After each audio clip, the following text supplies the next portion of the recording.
I already do it on my phone because I can't. It's not on the agenda.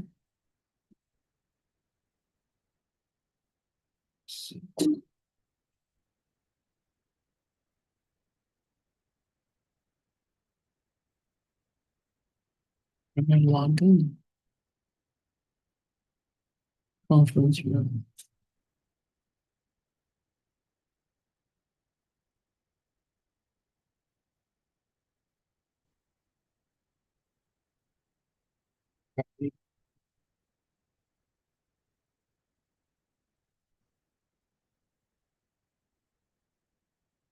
I didn't have a chance to walk like do one with her. And I know she was busy because I got back from vacation literally last week. Um, and I was going through all the emails I missed. So you're saying you didn't get a chance to do what? An agenda, like a fleshed out, yeah. But who's coming anyway? I'm gonna tell you right now, I can't remember the top of my head. And where was vacation at? Ecuador. Good for you. Are you from Ecuador? No, it was just I like to pick a country I've never been Yeah. to, and I try to visit more than one location in the country. I plan the whole thing. My daughter just left for Peru yesterday. She's doing the Machu Picchu hike, Oh, wow. 4 days. Yeah. I did not do that. I just went to I took a vehicle to the top. Nah, I'm not a good, I don't like camping. I'm You a don't like what? camping, like in the wild. I'm a glamper, right? Like I Yeah, I gotta can be in a glam place too. with a bed and Yeah. heat and I like hot camping though. water. I can't log in.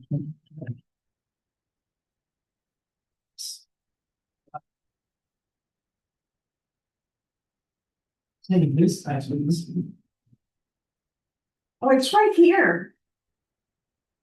Man CB12 exclamation mark.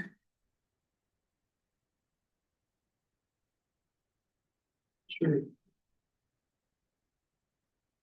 Click on it. It's not asking me for. Is this logged into?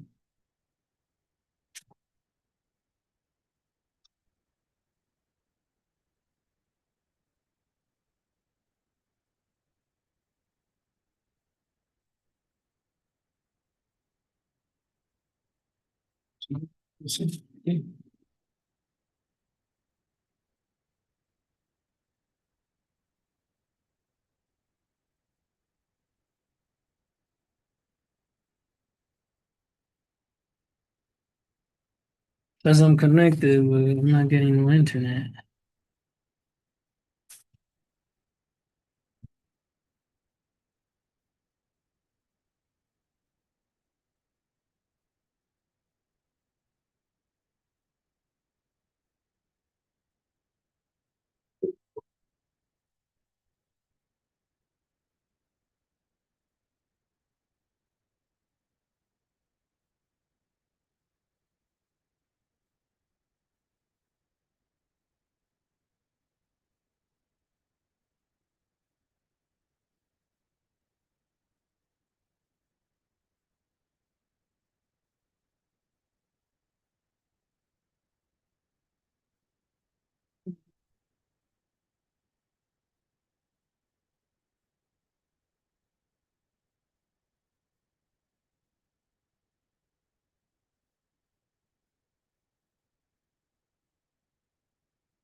Her name is Mary Phoebe Grace Pilpel.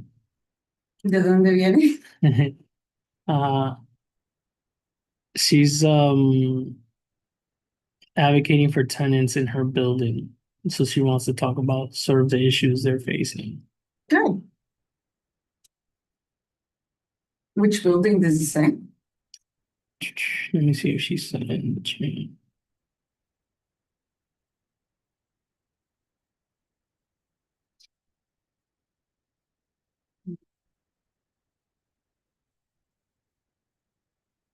No, she didn't say the building. I guess we'll find out today.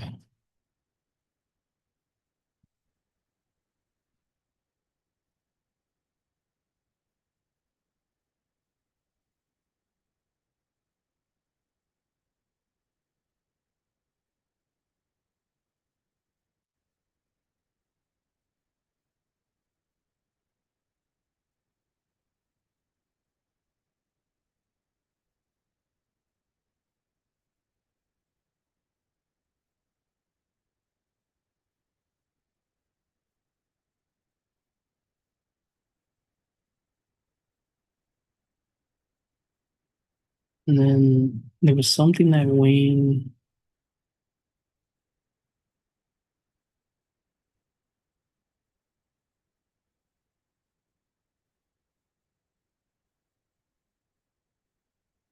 Did Wayne want?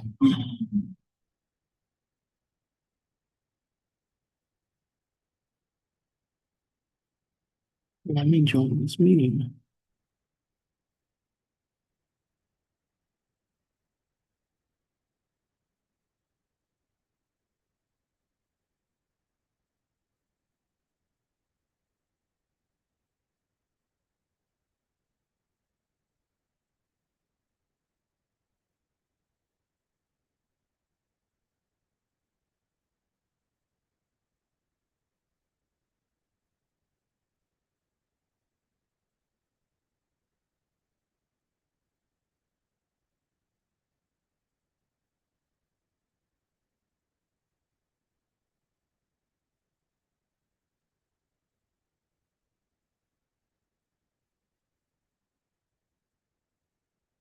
Okay, everyone's just not on time. Okay. I was scared like people were being let into the Zoom, but I got in fine. Could be because the meeting was changed. Yeah, but everyone was here when we changed it. No, it was changed via email. Oh, you mean like the date? Oh, okay. Let me see, because people were saying,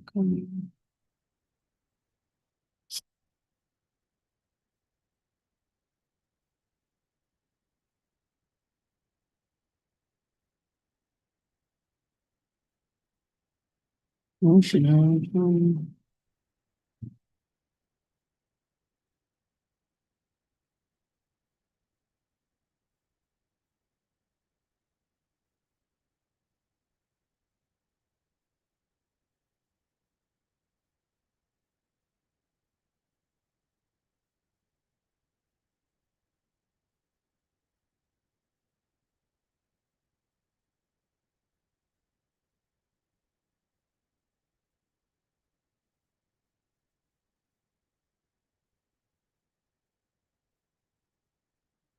So we'll discuss the budget stuff and also the housing ballot proposals. You saw her email on that. That was helpful. That, yeah, her email was very helpful. I appreciated that.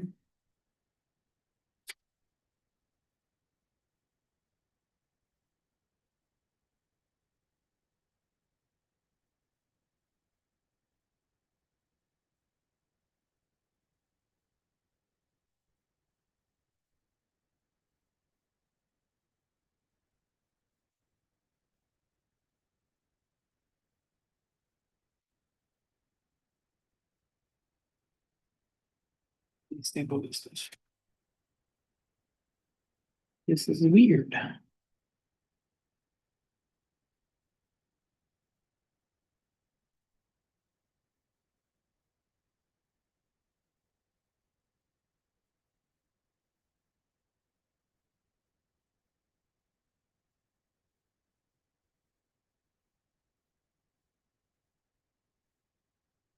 And we did get the but we got the ranking.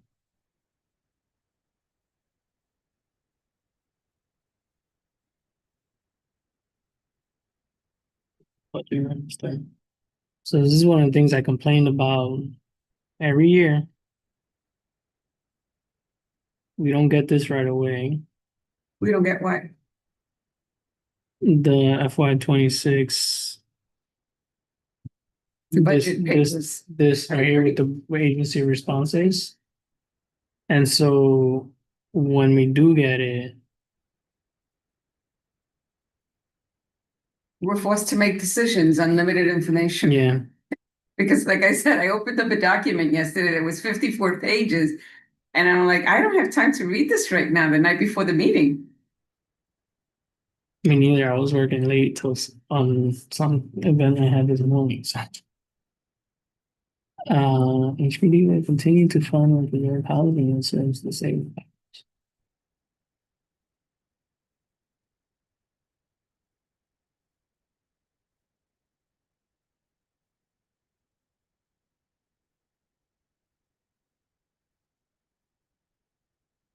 She does not support the kind address.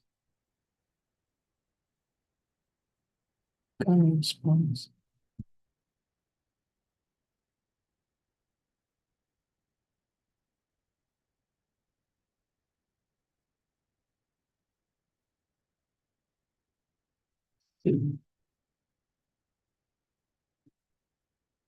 Is this literally the first time we got it? We got it when I was on vacation. This documents? I think so. No. Paola got it while I was on vacation, and then they shared it on Sign over there. okay.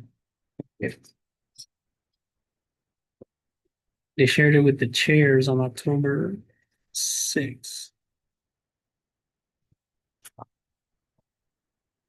And even that's late. When did you get it though? I got it this week. What was it? I'm sorry. Yeah, it's even that's late. It is late. October 6th, because this is a lot of documentation. You gotta follow up with all these. Mhm. This is the thing. This is what Ebenezer and Paola should like be speaking to the agencies like that. Okay, well, what does this mean? I don't know where the restroom is. It should be right here on the right. Yeah, the couple doors here. When you to your left when you're walking.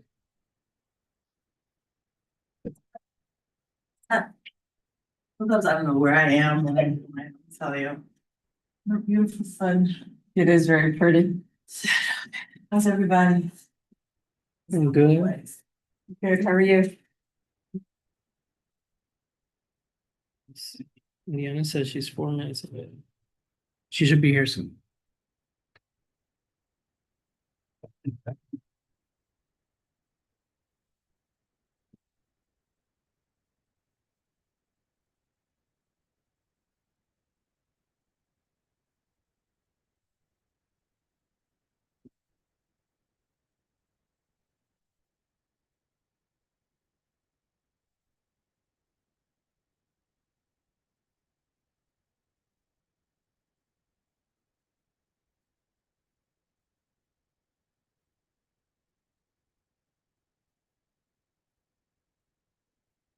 See if I can do this quick.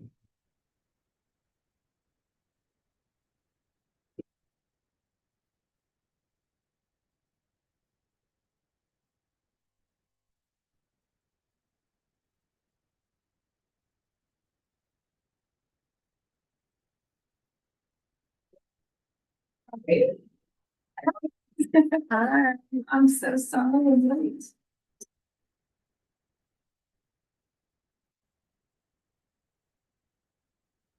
This is for you, yeah. Here.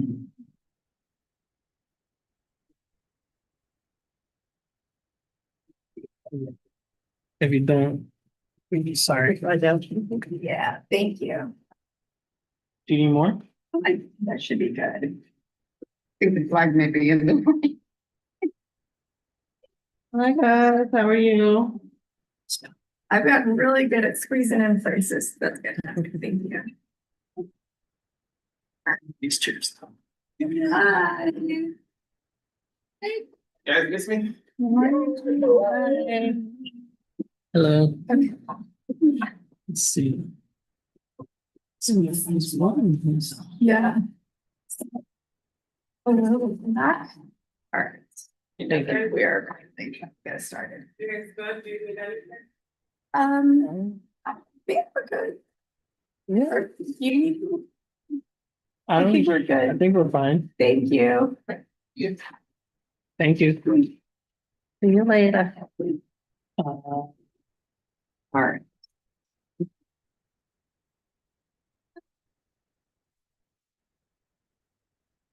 Thank you.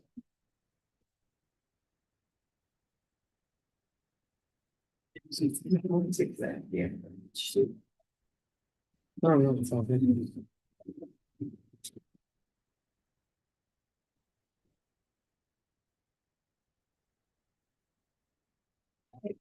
I'm gonna get us started. Hello. I think our audio is working, or.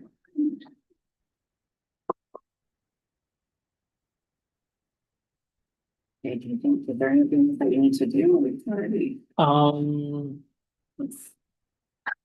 Oh, yeah, that's what I was saying, that's curious. I had an agenda.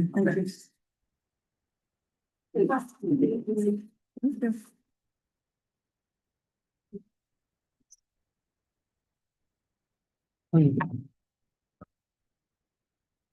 We do should that.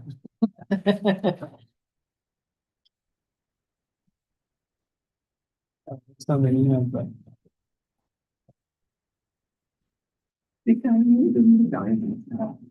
What? Well, I think they left. Okay. I did finish work on it too. I'm on here too. Are you meeting this for something? I'm gonna track that.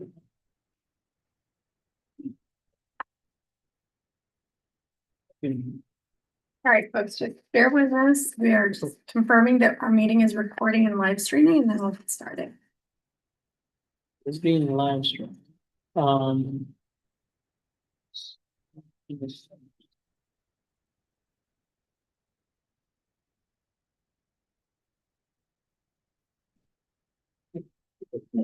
Yeah, yeah.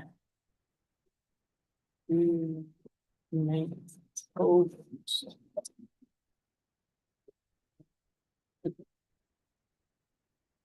I can control it here, so you don't have to worry about it.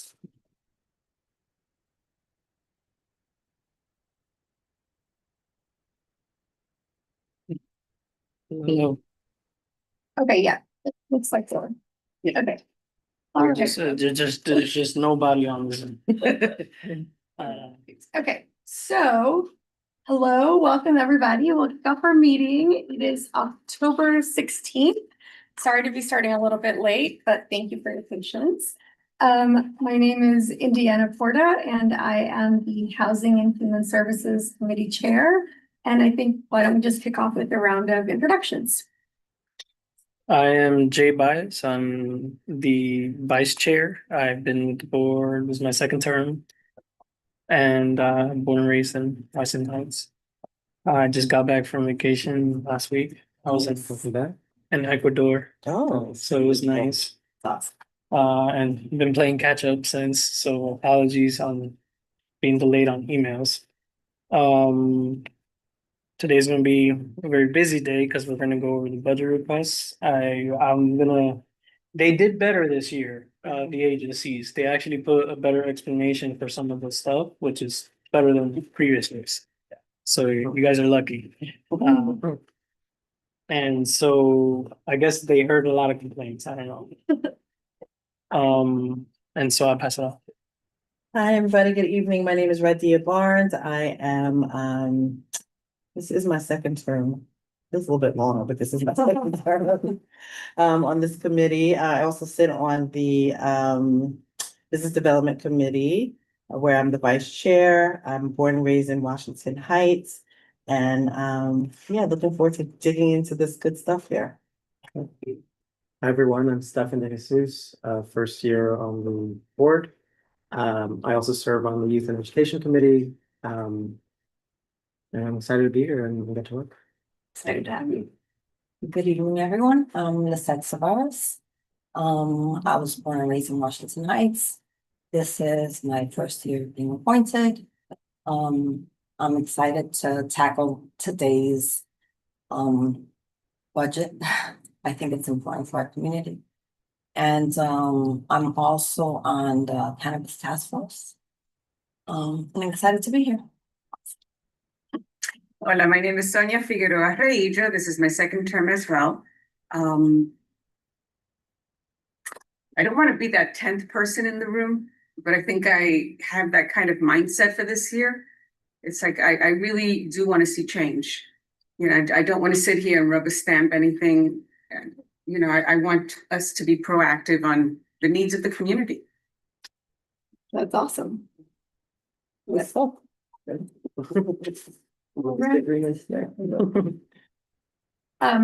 I forgot to mention, but this is my second term on community board 12. Before that, I was on community board 9. What, someone in? I emailed someone. Yeah.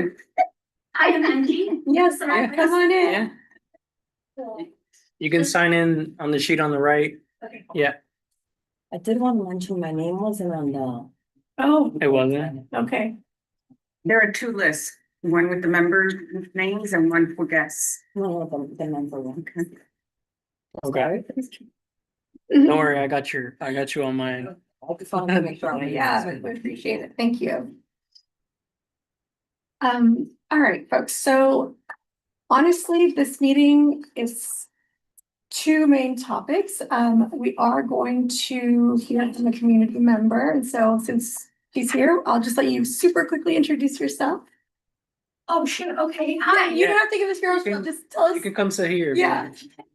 Just Hi. give us your name and. My name is MG. I live at 611 West 158th. I guess it's called the Sutherland. Didn't know that it had a name until like 2 weeks ago. Was We're that? happy that you're joining. Thank us. you. Thank you. I'm not Yeah. really sure what to expect. Someone just told me to go because of what I'm doing at my building itself. Awesome. Is it over there? Is it your first time coming to a community board meeting? Yes, then? yeah, Awesome. I've Well, never welcome. been. I love it. I'm Thank you. sorry that I'm so like, Thank I was you. like after work. We just Yeah. got Okay, cool. done. All have to Yeah. work for all of us. Yeah. Yeah, you know, yeah, Yeah. it's all right. I got you. It isn't. None of the stuff that we. No, Okay. Oh, okay. it's fine. I'll update it here. Okay, so I'm calling the meeting to order. I forgot to say that. I'm sorry, I'm still new to chairing these meetings, so I'll call it to order at 6:45. Again, I just want to welcome everybody, folks who are online. Thank you for joining us. Today, I think the biggest, the two main focus topics will be the ballot questions that New Yorkers will be voting on. Election day is the 4th, but early voting starts October 25th. And so there are 5 questions that were submitted that will be on the back of all New Yorkers ballots. And 3 of those questions have to do with housing. And so I just wanted to make sure that we put that on our radars, on the community's radars, and also highlight some places where people can go and read about opinions, pros and cons of some of the different proposals. And then the other big issue is identifying what our budget priorities are.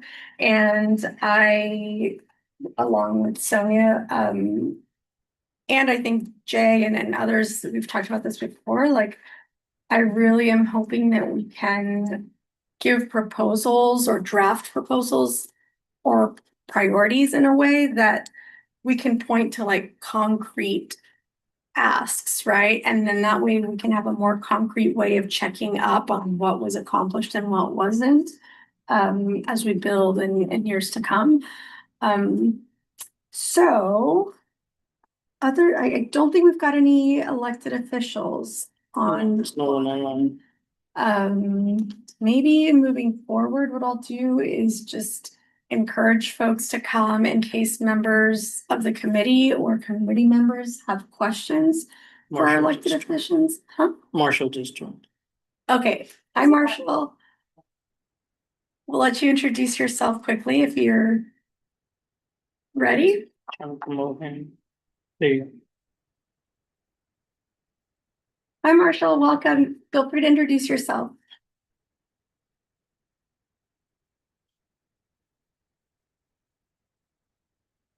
We can't hear you.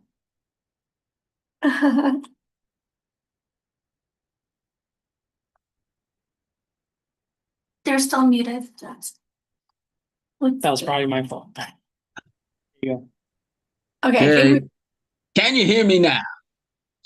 we can. Hello. Can you hear me? Yes. Great. Good evening, everybody. Sorry I'm a little tardy with the 6:30 start, and I'm barely getting home. But I'm Marshall Vanderpool. I'm the public member of the Housing and Human Services Committee, and I'll land my plane here so you can continue. Thank you. Awesome. Thank you. We got started a little bit late ourselves, in large part because of me, so you are fine. So just, again, I think, moving forward, I'll see if I can get representatives from the different elected officials to attend our meetings in case we've got questions. But we don't have anybody here today. In terms of old business, I don't think we've got old business. Did you have anything on your radar, Jay? No, I think we wanna just, Yeah. we wanna hear Move from forward. Mary and then, we wanna dig into the budget stuff. Perfect. So yeah, I agree. Let's open it up to members of our community and hear from them. Oh, geez, okay, cool. Listen, don't be nervous. I am Honestly, nervous. no, I'm sorry. I just gotta feel We're- it, you know? honestly, like this is like a casual place to come and talk. That's what I and, was like, told. Yeah, so, you know, we may have some answers to some questions. We may have Yeah. some ideas. We also will be learning from you. So Yeah. there's That's no what they told me. structured like format or anything, just. And we're your Thanks. neighbors, literally. Yeah, so- exactly. I understand that. Looking for, Yeah. so okay, hi, I'm MG, I live at 611 West 158th. I've been living there for almost 4 years now. I have had started experiencing things with my management earlier this year. And then turns out it's not just me. And I was like, I don't know what to do. And I have friends who were canvassing for Zoran. And then they told me, hey, you should do A, B, and C. I'm like, okay, cool. I feel like you guys know what you're doing because you guys are involved in all that politics stuff. So I started looking into like reporting into 311, all of that. Turns out the person below me is experiencing a leak that's coming from my apartment. But then like the 2 or 3 times that management came into my apartment, they said that it was done, but now there's a hole in my bathroom wall and you haven't come to fix it in 2 weeks. But then now they're saying that there's still a leak downstairs. I'm just like, can you just tell me exactly what you're doing and how long you're gonna be here? And then where am I gonna use the bathroom for the next however long you're gonna be there? But they just come at like 9 in the morning in the middle of my meetings and I'm like, I work from home. And I'm a freelancer, so if I don't get these, you know, clients, then I can't pay you rent. But also, why am I paying you rent if there's active mice in my apartment? And then turns out it's not just me. And then there's rats in the basement now. Turns out it's not just me. And I know that there's construction right next door because it's the one next to the iPizza. And they're like, some of my neighbors are like, oh, it's just that. I'm just like, but I feel like they shouldn't have been able to come in the first place. But that's just probably me being a spoiled Californian girl. And all my neighbors laughed at that yesterday at an association meeting. I started advertising. I talked to a lawyer named Janine who also lives in the neighborhood. And she said, just like put a flyer up and start talking to your neighbors. And I did. And like the first day that there's someone tore my thing down and I started crying. But I was just like, no, fuck it. Let's print out 20. And I don't know who's taking it down, but like Janine said, send a formal letter to your landlord just to go all of the legal routes, right? Because I don't know. I just know that I want to talk to my neighbors and it's not just me. And people are afraid to come out because some folks are like on visa or undocumented. Some of them have been experiencing stuff for like decades. The facade has not been repaired in like decades. And like there are people who have tried this before and have failed. And I was like, I don't know, maybe I'm just like a Californian ray of sunshine and maybe there's a little bit of hope in there. I'll just throw that in real quick. But I was able to, the reason why I was like, you know what, let's go to this thing. Someone recommended it at the neighborhood gardening association. And I was like, it's worth a shot, let's go. And I was thinking of also going to the city councilman. That's what my friend, he works at the state assemblyman's office out in Queens. So I was like, okay, cool, whatever they recommend, I'm gonna try and do. Just because like I have the flexibility to do it, and most people work 9 to 5s, if not like even some of them come home from like overnight shifts. Because like I used to work at the hospital, and like I would work from like 6 in the morning until in the afternoon, and that's just how it is. But because I'm on salary, I could just pay someone to clean my apartment or blah blah blah. But now that I'm freelance, I'm just like, this is not sustainable. This is not sustainable for anyone who's trying to start a business, for anyone who has a small business, especially as New Yorkers. And one of my neighbors, she's lived there since like the 1950s.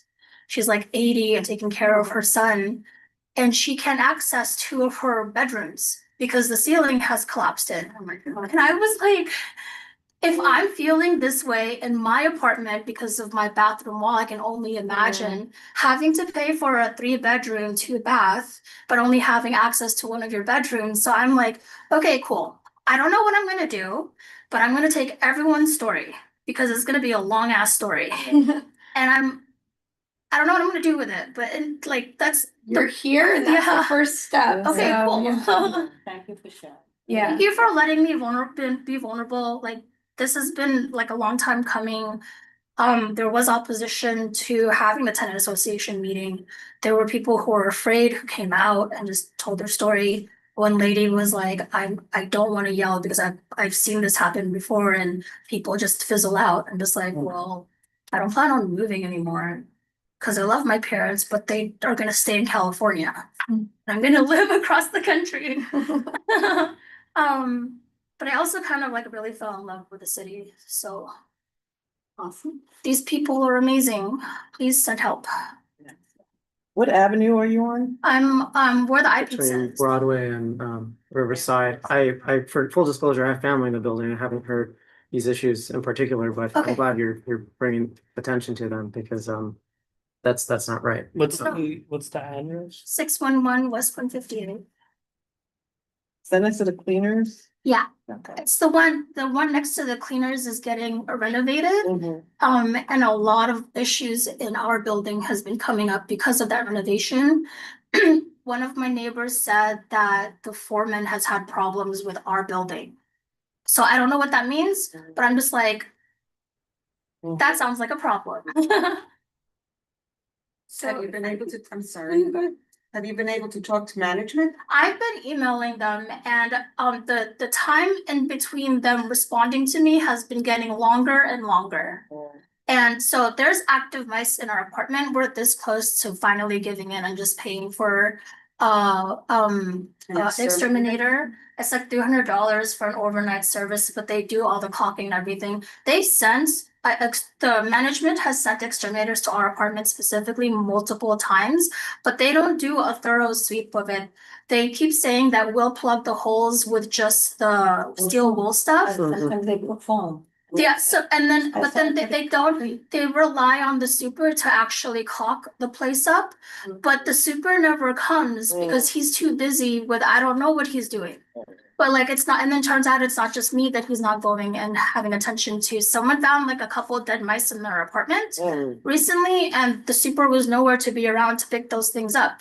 And I was just like, let me help you because I've worked with mice, and I've got gloves and stuff, which is stupid that we're doing But that's this. very temporary because if there's holes, it doesn't Yep. matter if you Yep. tell me they're gonna come back. Exactly. Like I literally prepared, like, these are just my notes Yeah. on what my budget, like request for. I feel we need, Yeah, and it ties, thank you for being here, because you completely summed it up. okay, It's not just you and your building. Yeah. Us at CB12, like most of our buildings are pre-war or aging. And what we have is a lot of investors, we have landlords that they're building their portfolios by buying these old buildings, but they want to do the bare minimum to maintain them. And I don't even call it maintenance anymore. I call it deferred maintenance because all they do is they come whenever there's a broken pipe, or collapse ceiling or something major.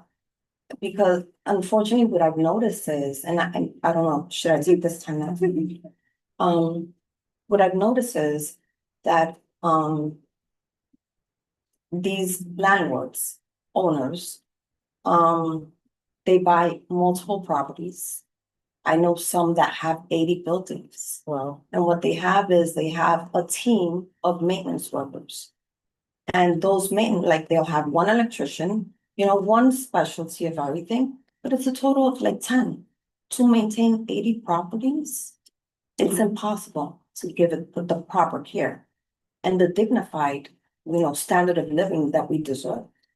So I feel that part of our budget should be enforcing, and providing these, like, if there's a violation, we should have somebody making sure that they're being held accountable. yeah, Because it's very easy to want to collect rent on the first and just, come and sheetrock or put, paint on or something, but not really addressing the actual issue.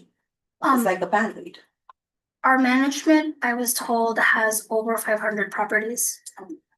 So I said to everyone there yesterday, if they can afford to purchase 500 properties, they should be able to afford to maintain it. And Because isn't that the point?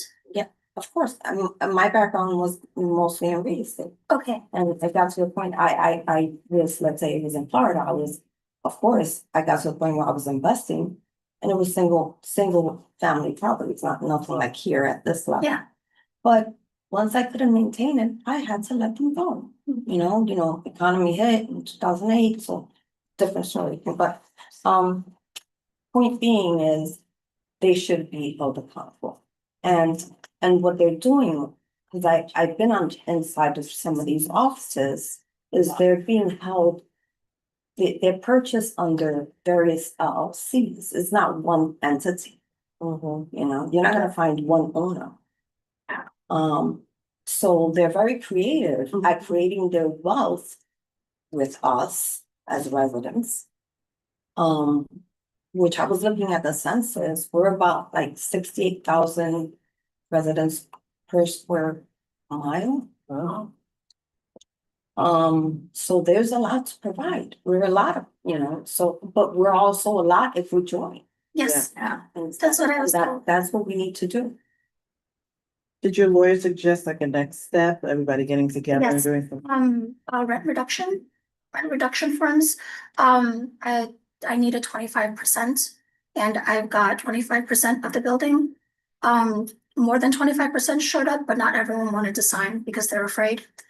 But the ones that did sign, they said that to just let them know what's going on. I started a group WhatsApp so that everyone, I was gonna do like little like subfolders so they could put, some people don't know how to report online on 311. So literally me and one of my neighbors are going over, especially for the Spanish speaking folks.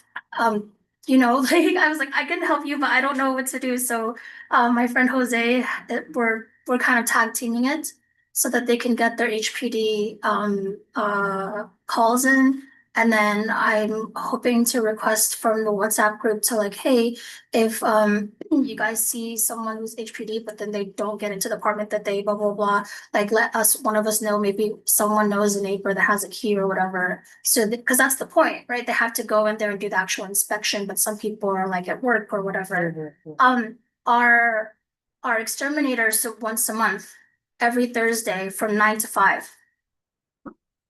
That's when people are at work. And that's the only time that you offer for an entire month. And then I asked for an exterminator multiple times. And the first time, which took them 2 weeks to get back to me, it was just regular service. And I'm just like, but there's active mice in here. Okay, well, we will reschedule. And then they rescheduled. And then it was like another 2 weeks. I'm just like, mice multiply every 2 weeks. Like, this is literally like, if I don't maintain my mice at work, they're everywhere. So the fact that like it took you 2 weeks to get out here, at this point, it's been like 2 months because the guy came in, everything was chopped up and everything, but they missed like one hole and it just takes one. And now they're back in. And I'm just like, what do I do? So we're gonna try, me and my roommates are gonna Get a try. cat. That's what some of my neighbors said, and I was just like, that's the thing though, we already have 2 dogs, like, that's how we know that these mice exist, but like, mine just plays with it Do you, because he's a Shih Tzu. the hole, do you know where the holes The are? hole is behind the fridge and behind the, what's it called, the stove. So I have to pull that out all the way in this tiny ass place, and it's just me and my 2 both disabled roommates, like, this is great, you guys. And then Super isn't around to help, and I think they're becoming less and less responsive on purpose. Yeah, but their fix is also not a fix, like, I experienced something similar, and I had to literally, and this is part of also the budget, is like, unfortunately, we end up having to spend thousands of dollars. Yep. Like, I've spent thousands of dollars. I've been on my documenting apartment them. just to be able to keep up with my living standards, Yep. like, so literally what I do is if there is a hole, I find a hole and I mix concrete, like something hard, because they came and they put like foam on. Yep. They come right through this, like, Yeah. So I mix concrete, and that, thank God, that was my fix. Okay, So I had to take it into my own yeah, and buy the material and, go through the process of, yeah, but at least now, peace of mind. yes. Yeah, I was told by one of our neighbors that they just paid it, and I was just like, you should keep that receipt. Yeah. Because yeah, I don't, have it is my- for me, I feel like it's a matter of when they take me to court and not if they take me to court. Because I started, I told them that I'm paying half the rent until this is fixed. And so it's only a matter of time. And I've been saving it in a savings account because that's what I was think told. that's very good. Yeah. You can take them to court. I don't know what to do. So There's an office building downtown on, I can't recall what street it's on. Yeah. But you fill out paperwork with your complaint, and you get to see a judge that very same day. Okay, like what is it, the housing court stuff? I'm not sure. There's a whole bunch of things that people have given me, and I'm just kind of like taking it step by step. Cause I'm just like, okay, I'm testing the waters, so I'm testing the waters to make sure that doesn't blow up in my face real quick. I believe. Well, I will sounds say like this. If you put the funds, I'm sorry, if you put the funds in an escrow account instead of paying them and you have it in I would prefer to an attorney for this. But I do believe I have with that. Like, if you put the funds in an escrow account, Right. and then you have the proof that this is why you've been withholding, and you've sent it, let's say, like, document everything, forget the phone Yeah. calls, it has to be via Yep. email. At one point in my communications between the super and management claimed that the super told me that I requested a 9 a.m. Meeting, and I was just like, in the text, it literally says noon, so now I'm confused. Okay, fine, whatever, there must be some miscommunication. Can you please let me know what A, B, and C you're gonna be doing in my apartment, blah, blah, blah. And then, like, that's when communication started going less and less and less. And then directly to the super, I told the super, hey, going forward, can you please not call me anymore? Everything goes through text or email. And then he has not responded to me since I sent that. And I've been texting him like, hey, the water is still brown. Oh. Hey, the bathroom still hasn't been fixed. Hey, management hasn't responded to me. Hey, the elevator is down, no response. So I'm just like, I don't know where he went, but he's gone. Does he live in the building? He lives in the building and no one has seen him. What is your management company? Residential management out in Hicksville, New York. So, So I think Jay may have some he's any information about it. Thank you. ideas. I like my recommendation, seems like you've got everything really covered in terms of documenting. Yeah. Right? I think that you're very smart. I would even say if you are doing communicating through text messages, like that day, screenshot it and email it to yourself. And like that way you've got the date that you can refer back to. Okay. Otherwise, like if you're in court, like, well, I sent a text message about that, then it's hard That to makes like sense. find the date. But if you like keep a really detailed log for yourself, and it sounds like you're doing all the right things, right? Like putting things down on paper, Organizing. You know, tenants. exactly, trying to get Escrow the is very tenants. important. Okay, And I would also, I think your friend has a good recommendation about reaching out to the council member. yeah, And I don't know then, how that, but do I just email them or like this, do they like? You usually their can website? walk into those their offices. but I think Jay may have some other ideas for you. A lot of things for you. Say what? I have a lot of things for you. Okay, we can be friends. For the court information, Housing Court Answers is an organization that helps a lot of tenants all over the city. They've gotten contracts basically to be in the courthouses, and they have basically in every borough, they're in the courthouses for the housing Are they, portion. are they nonprofit? Mhm. Okay. Yeah, yeah. I was So also- if you go to the court, because you're in Manhattan, you have to go to the one downtown. You literally, you walk in, it's like, where is Housing Court Answers? But they have a website as well. So Okay. they have a lot of information. Yeah, The action you want to file for these type of complaints are called HP actions. But the first thing you do have to do, and you gotta get all your tenants in the building to do, is call 311, file a complaint. Cause once they open a complaint on with HPD, that's a violation. yeah, no, Um, that's why they started emailing. I mean, I think that's why management started emailing and trying to get things done immediately. Yeah. And showing up at my doorstep at 9 a.m. on a Monday Mhm. is because downstairs filed the 311 report, and then we filed 311, and then three other people have mold in their apartments, and I've been Yes. telling them to Those call are 311. those are hazardous violations that they need to fix within 24 hours. Yeah, no, yeah, So once HPD sees that, it gets flagged, those are code C violations. Yeah. Then, they have timeframes, basically. Yeah. Some of them, like any other lower violation, they have like 2 weeks. Like A violations, they have a month. they keep saying that I'm denying them entry because they come at like 9 a.m. On a Monday without any, They're supposed to give you notice. yeah, that's 24 hours notice. so because they've been taking advantage of that between me, I've talked yesterday, a lot of people say, oh, they just show up randomly and you're so desperate that you want to get it fixed that you let them in. But I'm just like, no, I understand, but like, I need to work to pay you rent. That's the point. So me and the girl downstairs are gonna be talking because we're triangulating the conversation of what they tell her and what they tell me. And I'm just like, we both need to get this fixed because you're saying it's in my bathroom, right? But if you're taking away the one functioning bathroom that I have, then I have no bathrooms. How long has the leak been going on? A month now.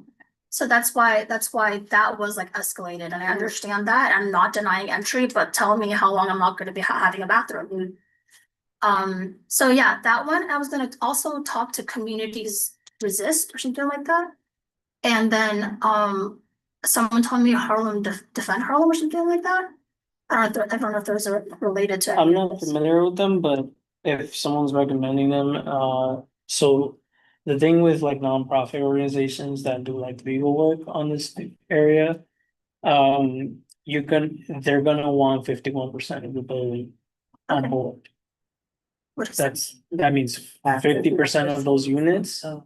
that exist, and I can tell you how many And units you one have, more. and one more person. Need That's to be the- supportive of the. Yeah, like if they're gonna go to court for you, they Oh, need 51% of the building on board. They need signatures from those folks for approval. Because of the way they're funded. That makes sense. And they're gonna have to check like household income and stuff for eligibility. That makes sense. Reaching out to your city council member, you can start there. Okay. They should be the things they can help you with are sort of communicating with your management and landlord's office. They can connect you to an organization that organizes tenants. They'll know more because they represent the area where you live, which is Sean Abreu. Yeah. So their staff should know all the organizations that they can connect you to help you with this situation. Okay, And he in particular, right, was a housing attorney. That's what I was told. Right, so Yeah, he's very well connected in his office with local nonprofits that may be able to help. okay. so he can help with making sure HPD does show up, because sometimes they don't. Yes, I was told by Janine, the lawyer, that they would just send a letter saying that it was done, and then it's up to you to say that it was not done. Yeah. That's why, The landlord will certify that they finished something even though they didn't. yeah, And so if you ever want to look up information on your landlord, to send them an official letter. who, the city councilman? No, you, like, if you ever need if you need to send a letter. To your manager, you already have their email. From here, it says your landlord's name is Ezreal Weinberg. AZREA. EZRERIEL. Yeah, AZRIEL. yeah, so there's this website that we fund at the state level for this very specific sort of scenario. What is that? What's the website? Oh my gosh. It's called the Displacement Alert Portal. So if you write like that portal, it should come up. You can literally look up the address of any building in the entire city. And they have things like you can see all the HPD complaints that Yeah. are open. You can see what they closed. You can see it by unit. You can see how many units you have. 45 units. It says here you have 45 units in your building. Yeah, It tells you who represents you. They have links like, is your state senator, your assembly member, your Yeah. city council member. I think I remember seeing something like that. Yes. But like for higher, like escalated things before I moved here, because I'm just like, let's not go where I might get killed. So, and then in that same This is New York page, City. I know, literally, my mom was so worried about me. I'm like, it's okay, I'm still alive. It's been 4 years. and so in that same page, there's a section called ownership on the left side, you'll see. And there's another, this was an organization that created itself and has gotten bigger and now helps a lot of sort of lawyers and everybody. It's called Who Owns What. And this is how you can find out how many, it says here that this person is associated with 69 buildings in the city. What's his last name again? Weinberger, WEINBERGER.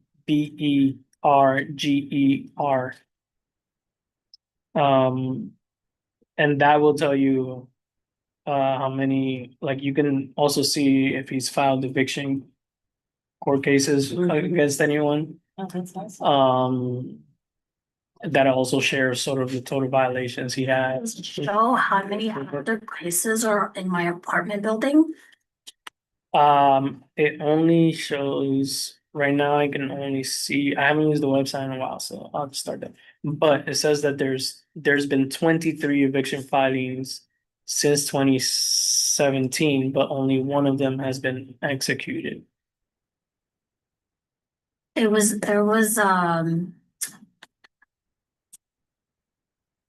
Crackden in one of the smaller apartments. Because they like cut like two apartments into like 5 apartments, and then it was the smallest one. Someone told me about the lady that lives above me. She's been there since 50. She told me like, just let me know what you want. Which unit was that? So these are things you can report to, this, now we go to the state agency where you want to file the rent reduction. Housing and Community Renewal, HCR, is a state agency. So if you're state, Got the paperwork already. right. You can file a rent reduction, it will take a while. I've been told. But you can, if your city council member can help you with that, that's great, or they're connected to an organization that can. Okay. But they can also follow up with the agency for you, like if you're like, hey, I just want to know what my status is, what's going on, what do we need? Um, and if you feel like you need us, you can go to your state senator and ask them to do the same. Um, the biggest thing you need is proof, and the proof comes from 311 complaints, I know. and everyone needs to file those. If you're telling me all these issues, But if they don't file them, then it's not reported and it's not. It's not, yeah. I know, so I there's, know. so the world is not a problem. yeah. There's also a 311 app. I've told them, but like some of these folks just got phones last year. And I love them. And be anonymous. Yes. That's a good. Yeah, the problem with that one is it takes like an hour to be on hold and they have to go to work. So I'm just like trying to figure out the balance between them. So going door to door between me and my other friend and filing it online is significantly faster than them having to wait on the phone. But it just means that we have to actually do that. That's the only thing. And that's why I thought the tenant association was really helpful in the conversations that we had yesterday. I'm like, that's wild. And you filed how many 311 reports? The lady upstairs has filed for the broken ceilings, like 9 of them already. So I'm just like, And then inspector hasn't come out to. the inspector has come out like twice or maybe 3 times over the years. And then after that, they kept on saying that she was denying entry, but it doesn't make sense because she is the primary caregiver of her son who had a stroke. So where else is she? Yeah, they always do that. I They came and then they did. well, that's what happened with us, and I would have never believed that if it didn't happen, and I experienced it myself. Where we have 2 dogs, there's absolutely no way that you rang our doorbell and they don't bark because they are untrained, and I love it. But he will bark at the door. He barks at the neighbor's door. Every time that the elevator comes, both of them bark. There's absolutely no way that you came and knocked on our door or rang the doorbell and they did not wake up. No way. The other thing that comes to mind, and as someone with a disability, is maybe calling the city agency that, address, like, was it the Mayor's Human office, Rights or- Commission okay, yeah. too, right? Like, they maybe could either point you in the right direction or lend additional support. You never know, right? Yeah, I'm so my day job outside of being a community organizer is I write grants for nonprofits. Wow. So I want to help more people, but I got to start in my own backyard because this is ridiculous. So anybody can help. I just don't know how. Listen, I'm so impressed with Thanks. everything that you're doing, honestly, and I'm sure that your neighbors also really appreciate it. Yeah. It's a lot. Yeah. I definitely defer to Jay because he has a lot of knowledge and experience on this. What I would say is maybe after or before you head out, just make sure that you've got like all the websites Yeah. that he's mentioned. And of course, like, we meet monthly. Okay. But we also have a general board meeting, Okay. in case you want to pop in and just kind of put it on people's radar, sometimes even just shaming, right? Like putting a building on blast. Yeah. Goes further than you think in some cases, right? Yeah. So certainly, keep an eye out for, when those meetings are. I think it's on Okay. the October The 28th. 28th, I think, yeah, but I can email you just to confirm when that meeting is too, but what I would say is you are already doing so much, and a lot of good ideas have been, put Thanks. out there. I used to be a nonprofit attorney, not for housing, but one of the things that I think was always helpful is even if you've got a million things and you want to like cast a wide net, pick 2 things. Okay. Right, and start there. Okay. So it sounds like you have been in good communication with your neighbors, right? So maybe like as a immediate next step would be to circle back with them and say, listen, I've got some great ideas, but the bottom line is for us to really get movement on this, we've got to be really good about documenting what's happening.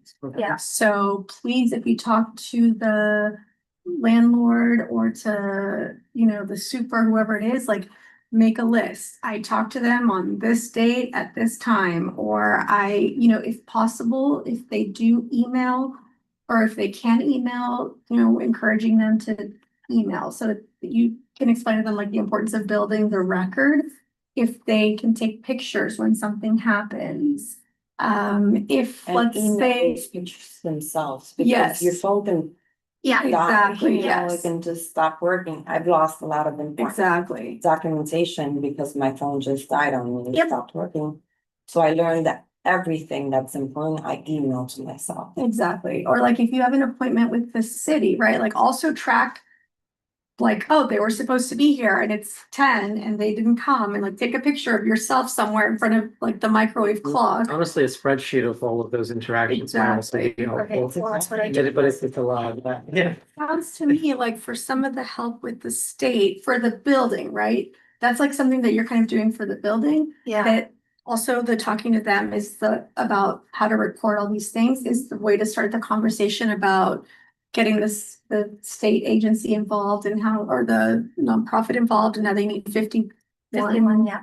Yeah. of the tenants. So, I mean, you're doing part of the steps that you need to do, which is organizing the building. Folks need to be on board. Yeah, The main thing are those three, like every single complaint that exists. Yeah. Just file them for every unit. Yeah. They haven't painted my building in 3 years. They're supposed to do it every yeah, year. yeah, that's another one. I got chip paint, I got mold, I got roaches or mice. There's I an got, electricity problem. electricity All problem, of heat, them. hot water, everything you can think of in the sun, you file it for every unit that's Yeah. available. As long as they confirm to you, like, yes, I have this problem. And then you file it. And you need those reference numbers. Yeah, So that's what I. save those reference. Yeah, I set up a Google form so that everyone can just Oh, type in their. I'm Right. so impressed though. So you take what information you have now, you go to your city council member. Yeah, well, I want to talk to a couple of people personally first because they've been here for like over 20 years. And like what hasn't been fixed in their apartment, and then get their 311 information because they're pre-married. So like I don't know their So stories. the portal, Yeah, you will see every complaint file. this is the displacement alert portal? Yes, Okay, like I have it up right now. There's been a total of 1,202 problems reported in that building. okay, cool. And then I see where, like, I can see the pattern of you calling, them closing, Yeah, you calling, them closing. And do you then see some my point, apartment number? Does I it see say- 7D or 8D. 70 and 8D is me. Yeah. I'm 8D and she's 70 downstairs. Yeah. And they'll tell you if it's open or closed, was it an emergency or non-emergency, what the location of the issue was. Yeah, What because it's kind of category totally it was. online, right? Yeah, And then they'll tell you sort of, there's like a part where HPD has like comment.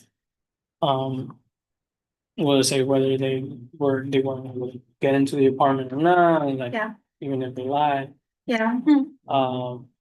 And one thing I'll do is I will pull the links so that we can include them in the meeting minutes. The Thanks. links to some of these websites so that, Yeah. anybody who's watching the meeting, Yeah, later, we'll be able to refer back to some of these resources that Jay's identified. is this available Yeah, to the public? mhm, Yeah. So I can share it with my absolutely. neighbors? Yeah. Okay, wow, So- thanks. It's Oh, that's posted on embarrassing. YouTube and on Facebook.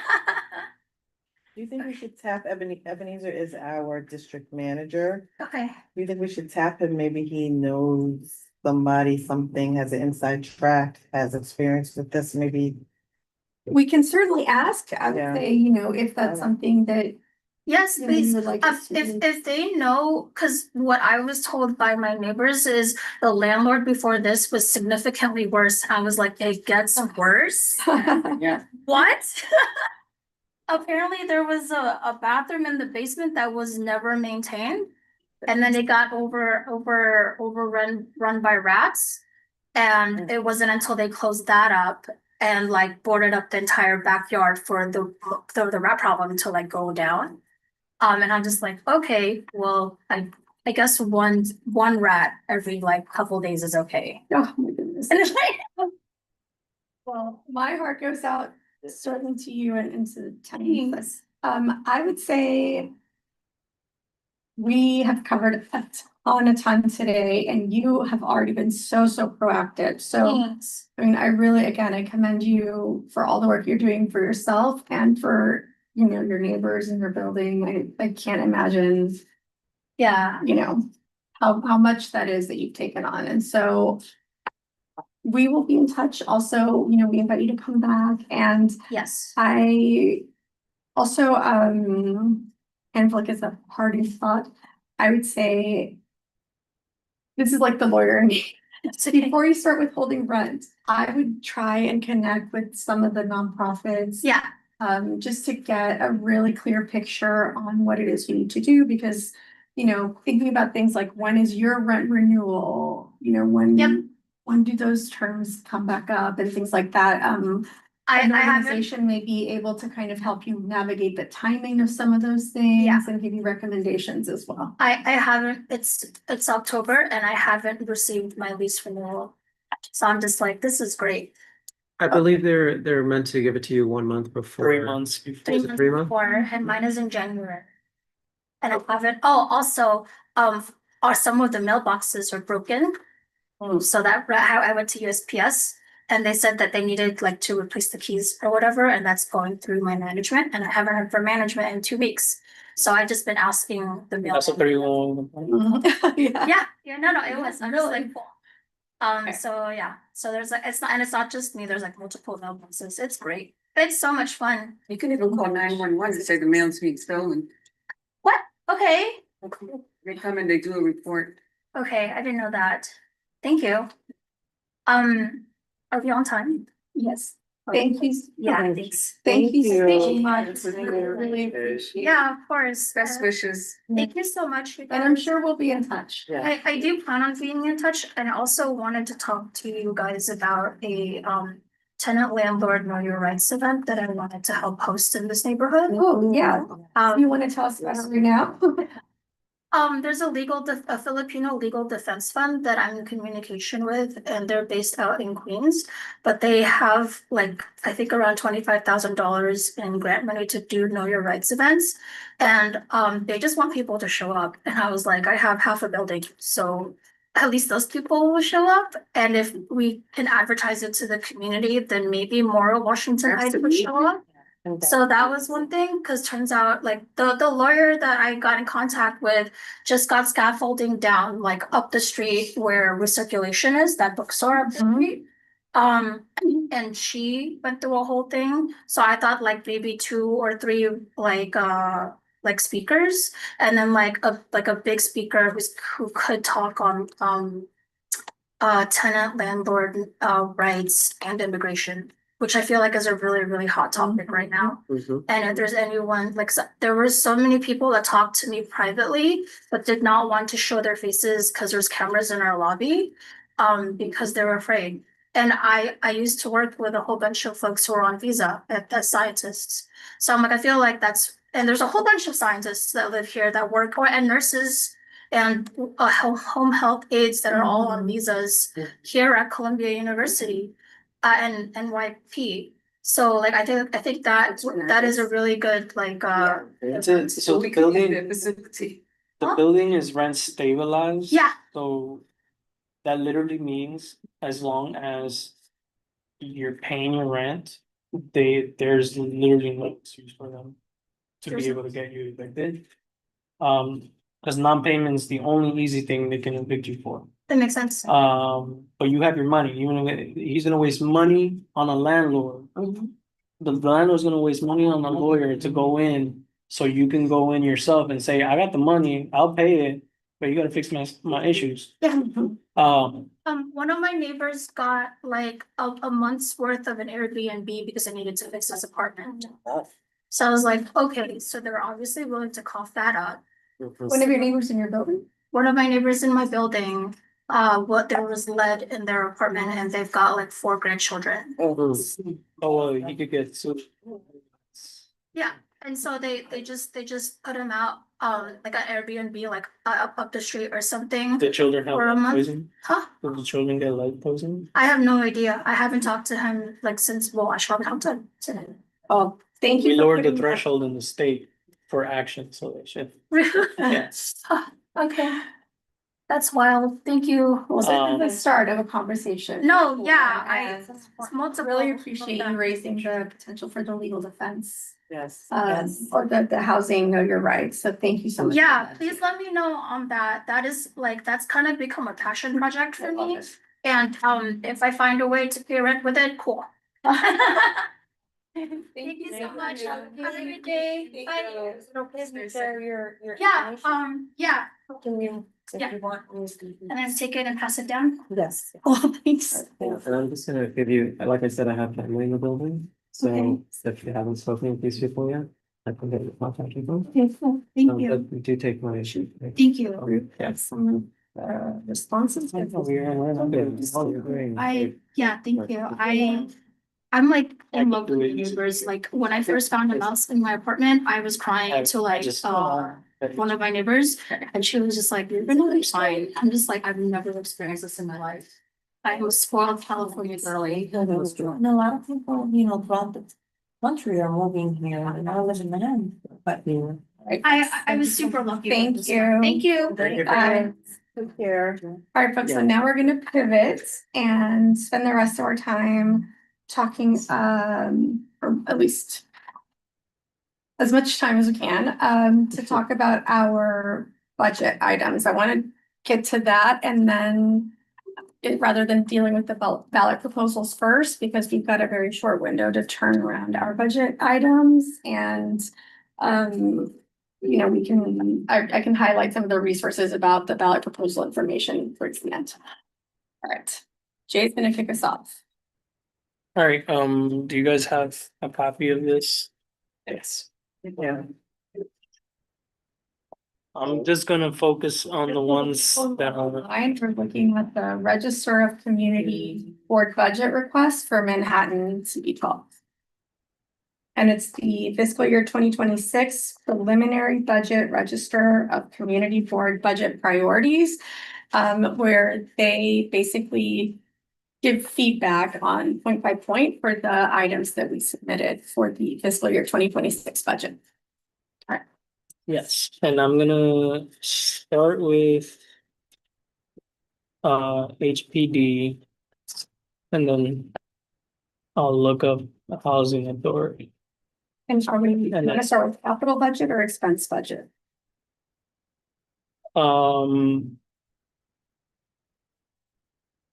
Well, I wanna go through the register first, because this is the responses from the agencies from what we officially submitted as a priority. As a full board, that, cause I believe. I'm not sure that every single request we had in our submission is in here. Okay, But we will go over these, cause I have the codes. Alright, I'm gonna start with HPD.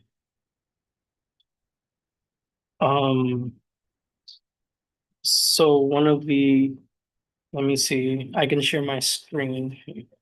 No, it's easier for folks. kind of blind here. I don't know why those tabs are there.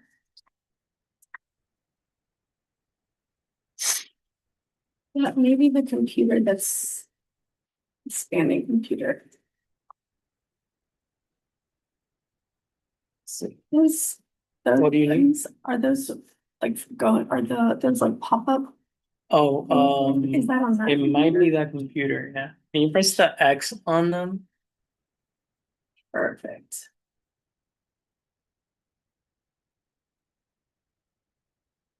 Thank you. Thank you very much. Alright, All right, can folks on Zoom see? so the first. They should be able to see, because I'm sharing. So the first thing on here is priority number 27 on the list. This was a request to provide, expand, or enhance tenant protection programs. We wanted increased funds for programming to inform tenants of their rights, sort of like what Mary just spoke about, having organizations be able to educate folks about their rights in their buildings as a tenant. the agency has written that they support and can accommodate. And they're asking for us to remove this request. For those who have the packet, it's on page 27. Oh, Sorry. And so before they didn't even have these explanations, so I appreciate them. I kept complaining about these. So their explanation why they're saying to remove the request is because HPD is expanding its partners in preservation program and for the fiscal year 25 in partnership with local tenant organizers to organize tenants, inform them of their rights, and reduce landlord harassment. The program will invest more than $10 million over 3 years. So that means they're saying remove the request because they're funding this for 3 years with $10 million. So you split that into 3 years is what they're giving to nonprofits to do this work. That means we have a choice. We can either continue to push this as a request, or we can remove it and revisit in the third year. So this would be up in FY 28. That means we'll have a new mayor, new leadership in every agency, and it's sort of like you also need to assess how much of a need it is versus other things. So the yeah, go one on. thing I would say about this is I would want clarity to make sure that like they're saying, oh, we allocated 10 million over 3 years, but I want to know how much of that is being spent in our district, right? Because it can be 10 million over 3 years, but we're getting 400,000 over 3 years or 200,000. I'm making numbers up now, but do you happen to know? Like, I imagine that's a city line line. items of what was, let's say, approved and how much we do get. Do we get- I would need to do a little research because I'm not. What I understand is that the city budget is more transparent than the state. So we should be able to look up what they funded it at, but they're saying they funded this program for 10 million for 3 years. So well, they say more than 10 million, but we should be able to look up what they actually allocated. I tried to find, like, let's say, how much was approved or allocated and I couldn't find that. But I'm brand new, I just got here. Well, Okay. Also, the accountability aspect, like where is this money being spent and like give us events. Yeah. I Yeah. suppose we could come up with a list of things that we wanted HPD to let us know, and we can invite them to present on that. Yes. right? So that- We can email them. So I mean, we'll see how up to date the list is, but I'm scrolling all the way to the top so you guys can see. These are supposed to be the contacts we can reach out to. Mhm. And so they have one for every agency here. So we can email them. questions, yeah. Yeah, okay. All right. So that's a good question. How much of that money is coming to Community Board 12? And what are the organizations that are receiving these funds?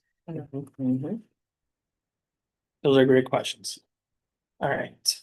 So that's the first one. I would hopefully we can get an answer before the next meeting. 'Cause that's when we vote, the next general board. Which is at the end of this. I'm not sure that we're doing it at the end of this month, right? I don't know. And I've not seen I anything in the believe, budget. I believe that, we have to submit our priorities to Ebenezer, because he has to Compile. compile them before the board meeting. I went and I saw, Arts and Cultural Affairs, their budget, meeting, their session. And, that's what I got from them. Yeah. So we've got our exec board meeting next week. So I can also, if we don't know before then, I certainly can ask and I'll email the group and let folks know. Jerry, in regards to finding out the amount that CB 12 gets and who gets it, is that something that would come out of the office personnel? I don't. So. All right, I've discussed this before, so I don't care, but part of the point of having board staff is so they can do the 9 to 5 that we can. So we can ask them to do this and get back to us. But I think depending on what Indiana says, I might just do the emails myself. So we'll see. We can do both routes. Do both routes. Yeah. Yeah, Right? Start training. I think so. And it's, if we've got Yes. folks who want to do it, certainly, I Yeah. have no issue against I it. have expressed my qualms many times. So let's go back here, and then I'm gonna just keep going whatever I find for HPD here. Sorry. Just want to make sure.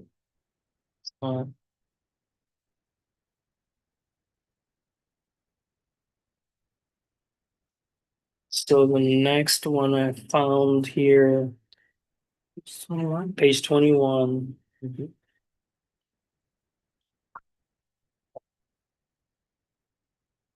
And this is an expense.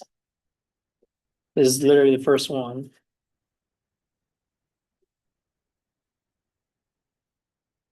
We had put increased funding for free legal representation in housing court and increased the eligibility criteria for receiving services to 300% from 200% of the federal poverty level under the Right to Counsel program.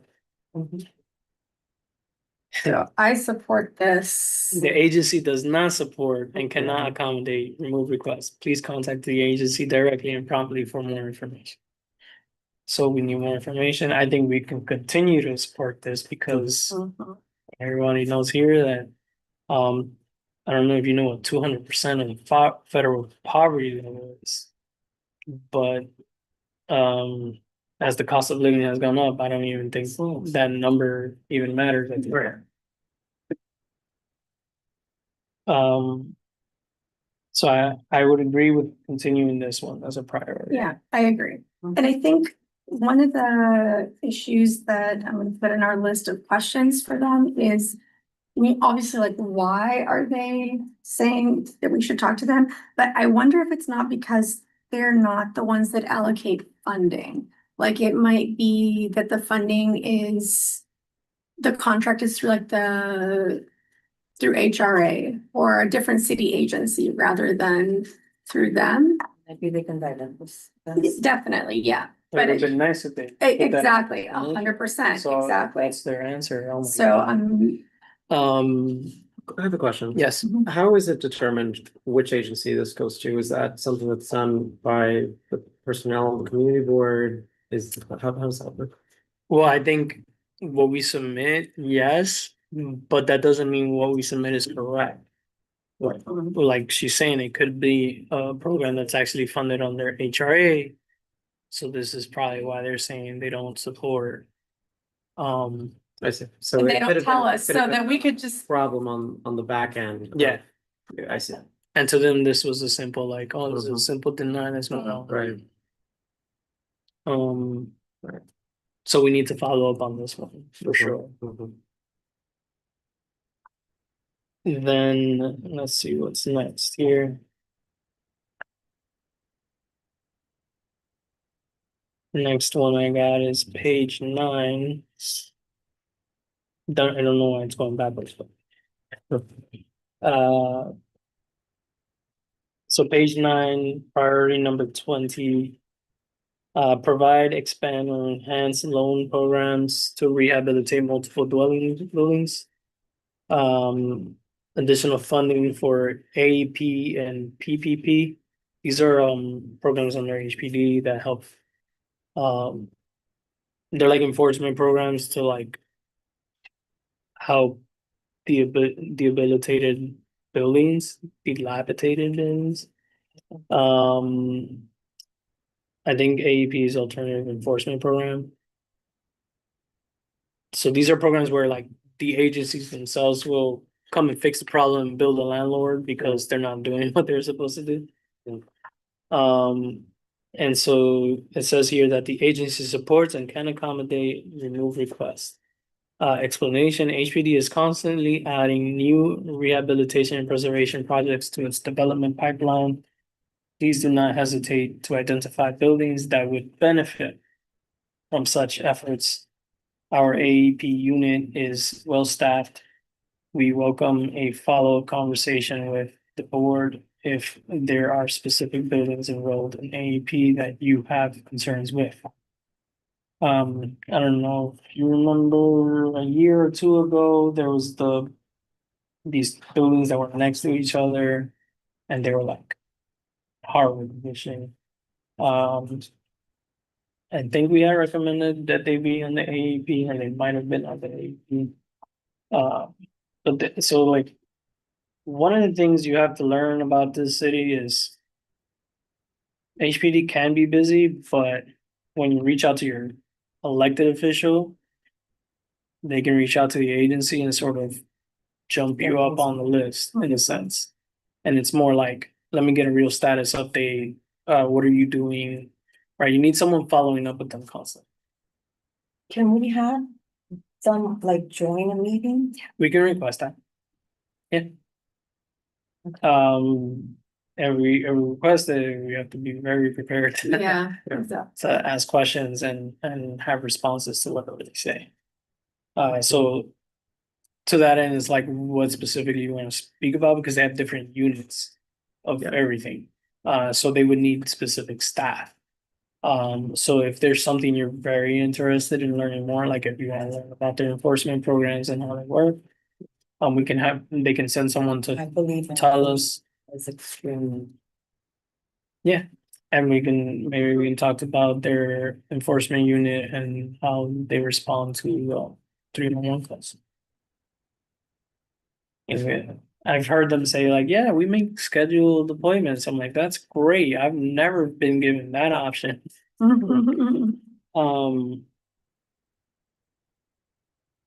So this one, it seems like they're saying they already have the money that they need for this program. It's working as intended. I think we can talk about this. I mean, my experience, I helped a building once that had no gas for a year. And the landlord had literally gone to prison for not doing the work. And it took a lot of following up with the AEP program and saying like, well, the point of your program is to go and fix it yourself and bill the landlord. And if he don't pay you, take a lien on his building. But they're very hesitant to go through all of that Do we see how? for like big projects. So this is another one that we don't see how much funds are tied to the program. Well, this one you can actually look up we should be able to find how much existing funding is there for this program. And we can also, there's a list Of the buildings. of the buildings that are under the program. So we can literally look them up and see all the buildings in our community board, and we can try to send a letter to those buildings and be like, we invite you to come to our committee meeting to learn about where you believe you are at under this program. And also to provide all the resources, the full list of resources that we as residents Mhm. can, offer and use. I know Kathy is always looking for us to do some form of community events, so.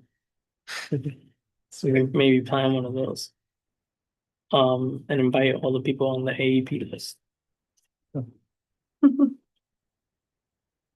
So they're saying as well, staff, I mean, I can do a little bit more research and send an email out on this one. about what is funded at and the list of buildings under the program. Um, I mean, they're saying that they're good with money, so we'll see. So as a threshold matter, the goal is to pick 5 capital funding priorities and 5 expense funding priorities, right? That we then submit to the whole. Is that what they said? We didn't get very specific instructions on how many. That was how many we submitted last year, I guess.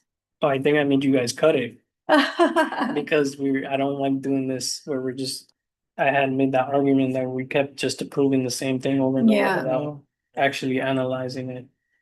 Well, we have 5 in capital and 9 in expense. We had 9 in expense, okay. Yeah, So, I think it's whatever you want to do. Like Okay. if there's something you all interested in, that's a topic under our committee, which is not only housing, it's social services. So HRA, SNAP, right? SNAP is gonna be something big. Because of HR1 cutting a whole boatload of money for people who need that. We'll see food pantries will need more assistance, right? Like it'll be a large impact. sorry, didn't mean to. No, it's okay. I mean, I'll see if I can get the two, there's an organization in our board that can probably speak to sort of what the impact would be. Mhm. You can invite them to the next meeting. And then on that's for like the food pantry side. On the SNAP, we can see if we can reach out to HRA and see if they can send someone sort to come and talk to us about what the impact will be and what would the agency like to see in their budget. Yeah. And for. Pantries one. Hmm? For our. Yeah. Mhm.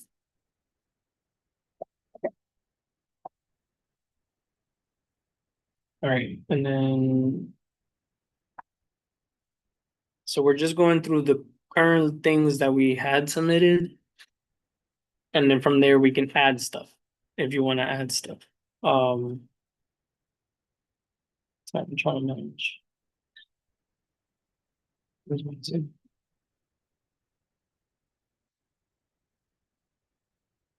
There's nobody else, right, on the Zoom, Um, okay.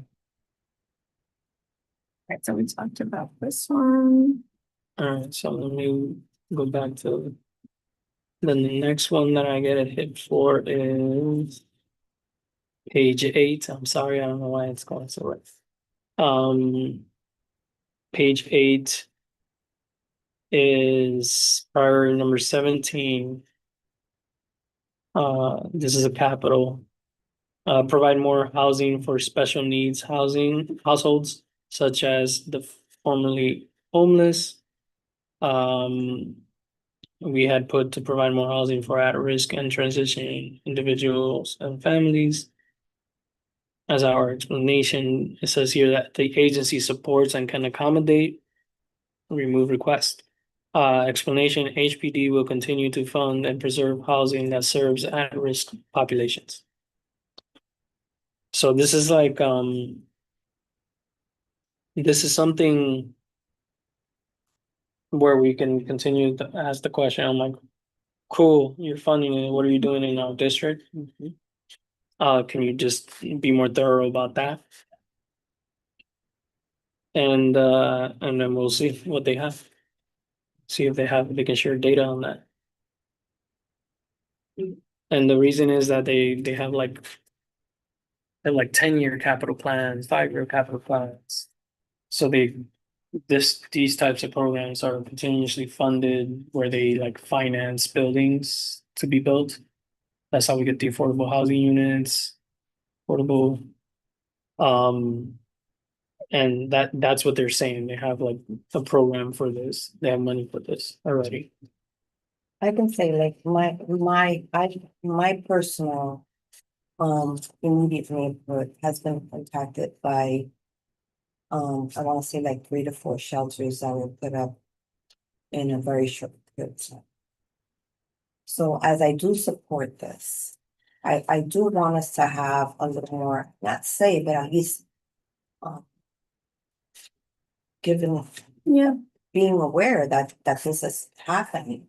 They just set it up and it's like, from what I heard, it's like from the city that they decide, like the mayor decides. Yeah. But they're doing it in a very concentrated area. So what does that do to that immediate area? So the thing is, the city has a mandate to house people regardless, so that's why they create these temporary housing. But what you're looking for is what I've always believed, if we actually invested the money the right way, we would do supportive housing where it's like it's residential for this population, but on the first, second floor are like we're talking social services, a clinic for people with substance use, right? Like so they stay there. And it's they build this already, but they don't build enough of it for a population that right, like right now we definitely have a large population of homeless families, right? They have nowhere to go. Landlords don't want to take them. They don't make enough to leave. And so like you can look up that data, right? You can find the school data literally by schools. It's like, yes, we have about 98% of our population is homeless students. Like you can look up the data by borough. As in happens, right now, a lot of some of the parks are being used as. Yeah, and so they're doing like these cluster housing things where because But I think they're saturating like the east, let's say I'm in the east. yeah. So it's like they don't go to Fort Washington, and I'm not, you know what I'm saying, that. Oh no, it's like if you're not paying attention and opposing actively, right? It's the same. It's well, the people who have the time and energy to like pay attention and complain are the ones that don't get them. You know, Um, sorry, the other thing that we can do, because we are housing and human services, right? We can say like, we are moving these two priorities together, right? Like we need to enhance funding for supportive services. And we want like, it's not just, oh, I built these units and then we fund supportive services somewhere else, like to try and like, again, pin down, okay, if you're gonna do supportive housing, like, please, you know, focus the funding on the organizations that are close by or see what we can do in terms of like building facilities on site. And I think we can, I'm with Jay. I think that we can push or change a little bit like how we've approached this in the past. And see, you know, if we have more success that way. and so we'll do the same here. We'll ask them like, okay, well, what do you have in our district for this population? What are we talking about? Are we talking about temporary housing or permanent? Or are we talking about supportive housing or other forms of housing that they have? We'll move on to the next one. The next hit I get, page 3. Priority 5. This is another capital. We have to allocate capital funds and low income tax credits to support the development of affordable housing in Washington Heights and Inwood, consistent with the planning principles outlined in the resolution adopted by Community Board 12 on September 26th, 2023. To advance the objectives of Manhattan Borough President Mark Levine's Housing Manhattan Heights Plan. And so the agency had said that they support and accommodate the request. Thank you for this request. We agree that your district needs additional affordable housing. HPD will continue to use all tools available, including but not limited to subsidy tax exemptions and low-income housing tax credits to fund the construction of affordable housing from the development pipeline to maximize available resources. HPD has been advancing a few key projects in the Inwood neighborhood. This is true. There's a bunch of new buildings going up. And what is too many, but what's? Yeah. I think the only problem I have is that they do too many studios. Yeah. And they're expensive too, like. there's the affordable housing project, and then there's the market rate right next to it. Is I think 3,100 starting for a studio, Mhm. and if you try to jump to a 1 bedroom, it's like over 4K. So like, I'm like, stop building studios. Small percentage, that's Right. like the affordable housing. Mhm. It's Yeah, like Yeah. 20% or something. right? exactly. Yeah, so like the reason we're losing population is families are like, it's too expensive and you don't got space for my family here. Exactly. So many studios. And then like any of And the the, studios are And the expensive, parking like. issues too, that I mean, these are big buildings that are coming. oh up. yeah, my neighborhood is already bad. We're already bad with parking and it's gonna get worse. So, Because they don't require any sort of development to do parking. it would make sense, if there's a parking structure, especially if it's a tall building, like a parking structure within. Yeah, I mean, what I kind of like taking a quick step, something that pops into mind, I have to say it before I forget, is we can email and get a refresher presentation about City of Yes too.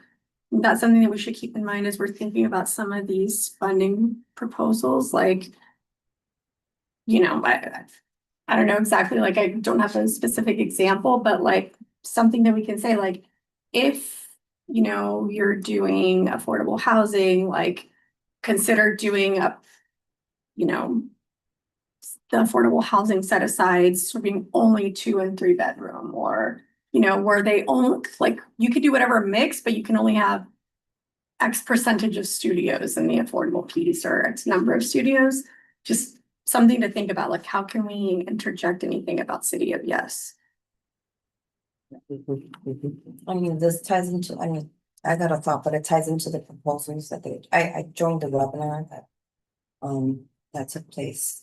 And they're City of trying Yes? for the proposals. Oh, for the ballot proposals, yeah, For the ballot. got it. They're trying to expedite by, let's say, cutting down our time for land use to be able to, I believe they have 60 days and they want to cut that down to 30 days. So they wanted to run concurrent with the borough president's 30 days, meaning so there's only 30 days. So this whole process is supposed to save like 120 days of a supposedly 6-year Yeah, building, you know. And they did mention a lot about the city. the City of Yes. So yeah, I think a lot of information. Was this voting on last year and finalized? Yeah, so the City of Yes passed. And that's more information on what, you know. Yeah, just something for, Voting. like, tell us, yeah, come back and tell us like what it was that passed, and then just for us, like at this meeting, to kind of keep it in the back of our minds.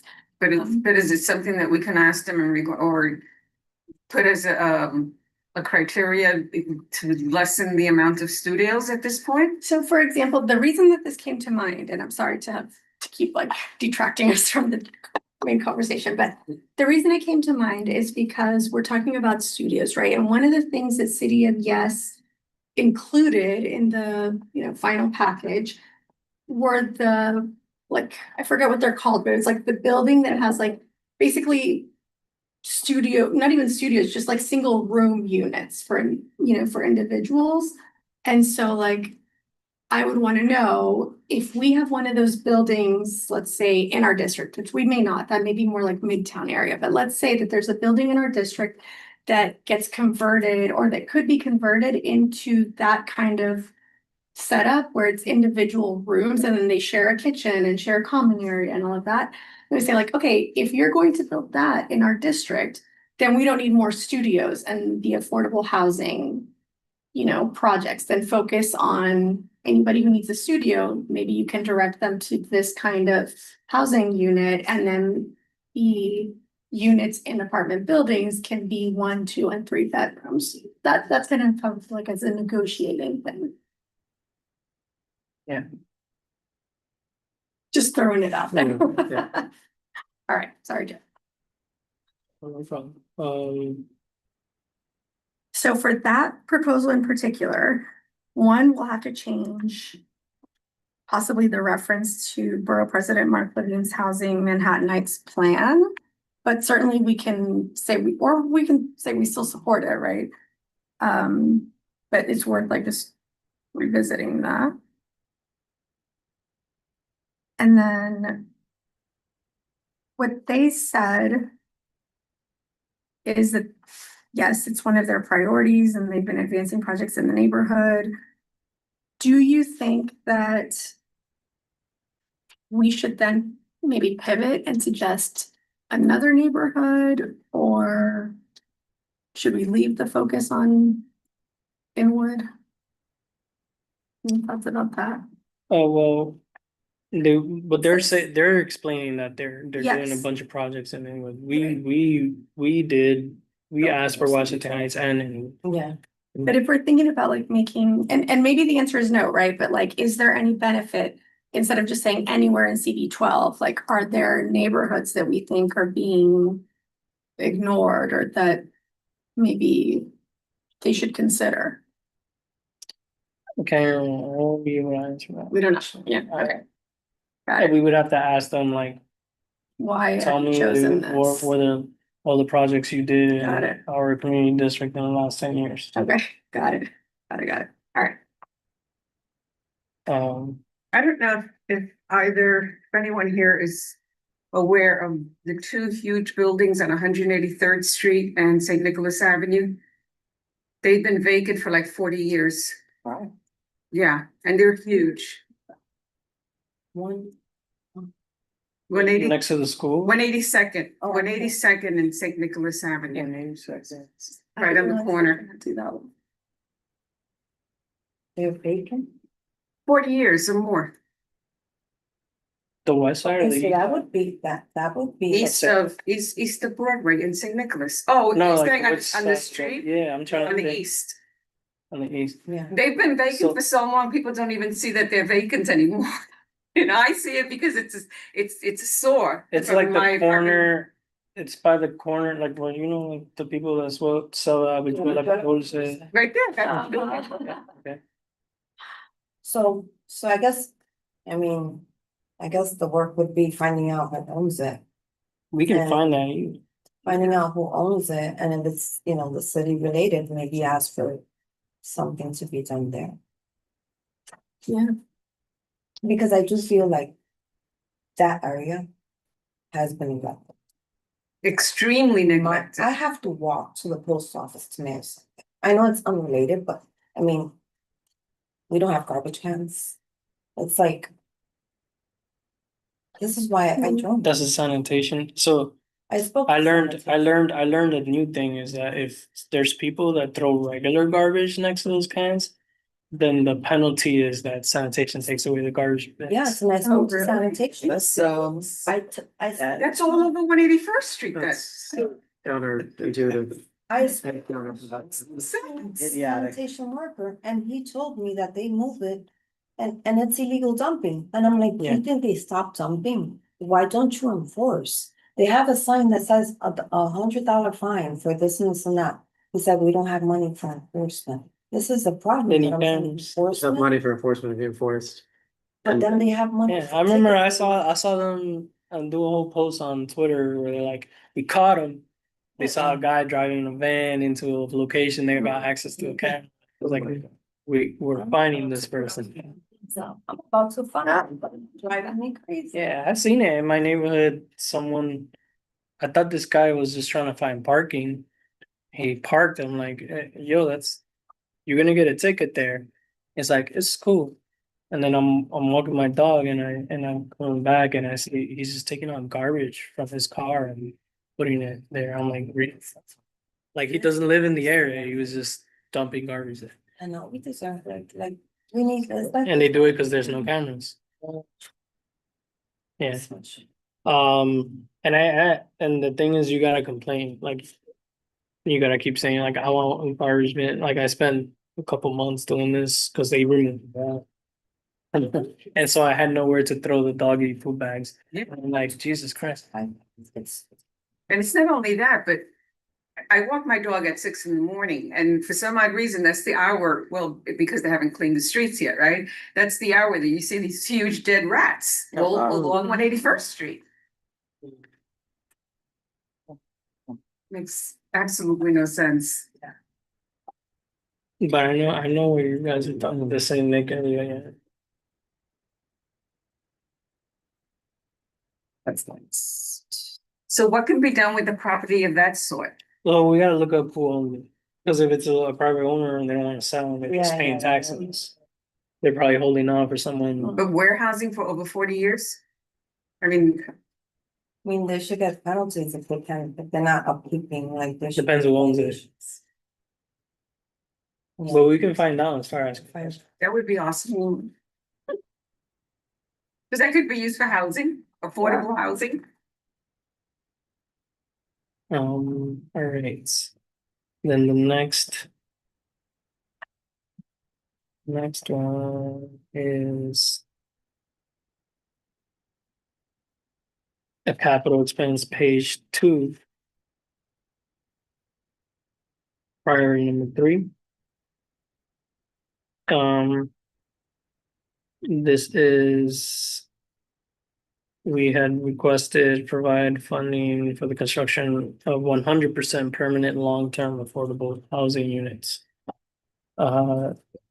Based on the average median income throughout our district to nonprofits, community land trusts, and land banks that are partnered with nonprofit developers. HPD says they support it. HPD will continue to build opportunities to partner with new and existing community land trusts. In future projects, HPD will continue to maximize the use of subsidy and low-income housing tax credits to projects in our development pipeline throughout the 5 boroughs. So I think this is where we also you continue the chain of like, well, okay, cool. What have you done under this? How many of these buildings have you done? That are 100% affordable, and what do you consider affordable for who?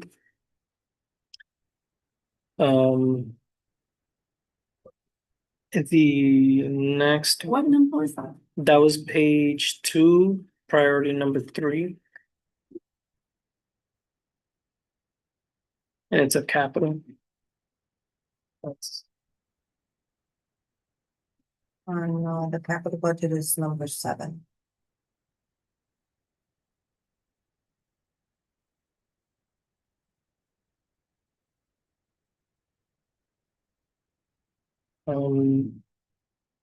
Then the next one on the list here is on page 1, priority 1. Provide funding to construct affordable, accessible housing for people with disabilities. Yes. Explanation from the agency that supports, it says HPD will continue to fund and preserve housing in those areas disabled populations. That would truly will force all landlords to make sure all their buildings are. And that is something that I think I would like to propose too, it's like, especially because they're saying like, oh, we're already doing this. Great, like ideas that I have are put funding towards giving, like, there's a lot of a lot of buildings in our district that have elevators, but there's steps to get into the building. So like, can you do something about that? Because that would significantly open up, what's available to me. They're supposed Do to. you think like around Cooper? Cause Yeah. let's say my building, my building is 5 floors, so you're not required an elevator Mhm. unless it's 6 floors on top. Yeah. But there's a landing to get up, and then the Exactly. what do you call it? And then another step. So I'm on the 1st floor and I have to go up 20 something Yeah. steps. When I became a wheelchair user, I lived on the 1st floor, but I had steps to get into the building and couldn't, so I had to move. You had to. Mhm. Well, just Well, but The- because because the thing is, it's an older apartment and I didn't fit through the bathroom door. Okay. So. Well, all of that, so your landlord's supposed to make everything ADA accessible, These especially old for someone buildings, I know. with Yeah. disability. And all landlords, like if you request a reasonable accommodation because of disability, you have to do it. So Yeah. if you live in a building with stairs to get into the building, they have to get around. 301 complaint on that. You be around, because they're not gonna build them out of it. You don't. how No, many they're never houses gonna are build- in my They building? Yeah, they gotta build a definitely. ramp. I If there's agree. people that need it, they have to build a ramp. That's the cheapest alternative for. Well, and I mean, and I'm trying to be like realistic, so that's what I'm saying, like a ramp or somehow like make it. Obviously, I'm not saying put it in elevators and the city can't force people to put in elevators and all of that. So I understand that, but I'm trying to think like. How can we, I Yeah. keep kind of returning to this, but these responses are so vague. Yes. Right? And so they're like, okay, yeah, great. We're building affordable housing. We're building accessible housing. We're building supportive housing, but like, and we can get actual numbers from them. Yes. But the thing is, like, I would love for us to say, allocate funding to hypothetically for this example, allocate funding to add ramps to 20 buildings in the district. Mhm. Or, like we had talked about the property on 182nd, like, let's say that is city property or whatever, like to say, we've identified 4 properties that we would like you to like at least prioritize for an assessment and tell us like, what are the barriers or, We can request, like- like, can put that in as a new request. yeah, and so again, like Maybe it's the way we ask, is there a way that we can word it where they have to give us? exactly, like we Yeah. need to like some like concrete asks, Yeah. because like you said, these answers are nothing, like they tell us nothing. It's like we sit here, we go through this Exactly, yeah. every October. It's like a rubber stamp. that- It really is. Exactly. Like we could say like, maybe it's not that we propose, maybe it's not for us to say like, these are the buildings we want to see information about, but to say like,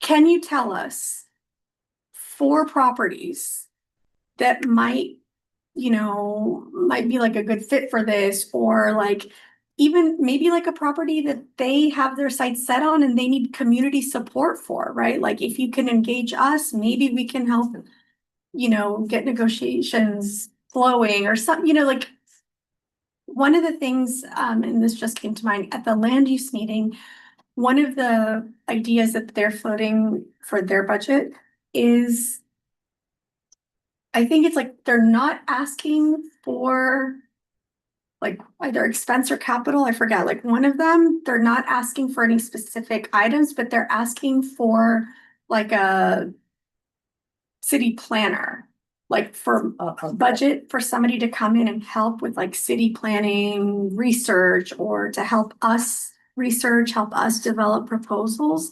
Maybe that's something that we can kind of explore on our end too. Some sort of like, rather than saying, you do this work and come to us, saying like, what we want is the funding to be able to develop some of these proposals or ideas in-house. I don't know, just throwing it out there. Well, how about rewording that one in regards to just asking for affordable housing for people with disabilities, to specifically stating we want 20 ramps? Yeah, I mean, and that's what I'm saying, like it may, I think we may be more successful in like at least in a concrete way, right? Because they're gonna have to do accessible housing anyway. They're gonna have to negotiate certain units of affordable housing for some, building variances anyway. So like, I would be open to that, like some sort Or of. maybe ask for them to do an assessment of the buildings, of the older Yeah. buildings that may need ramps, that may help. People with disabilities and Yeah. stuff like that. Because I know Parks and Cultures, they ask for a lot of assessments. So and that's how they work. Like, That's even It's still a like- little vague, because they'll be like, okay, we'll do it. Exactly, which You know, buildings? Right, we need like, Yeah. to ask where they're. bullet point. Yeah, but Yeah. if you tell them 20 buildings, what they're gonna go out and, who knows what they. But at least if we say 20 buildings, we'll get 20 buildings, hopefully within the year we're asking for it. And then Yeah, the but there are only following 20 year, Buildings, and let's say in Fort Washington and the thing, you understand, it's like, how and then can we know that make it everybody's specific, included? east, Yeah. east, How do we- Broadway. Yeah, we Or, could, like a certain level of Nothing- disbursement throughout the Correct, community. correct, exactly. and some of it may just be like, where are the buildings that have elevators, right? Because if a building doesn't have an elevator. I mean, I'm thinking about it strictly from a wheelchair user point, right? So there may be people who are ambulatory that would benefit from the ramp and may not need an elevator. So I should check myself on that, but like. It may be that like in this neighborhood, all the buildings are 5 stories and most of them don't have elevators. So then I get it, right? But then it's like, then you come and tell us that, right? So we just say like, give us, as evenly dispersed or dispersed throughout the district, Correct. right?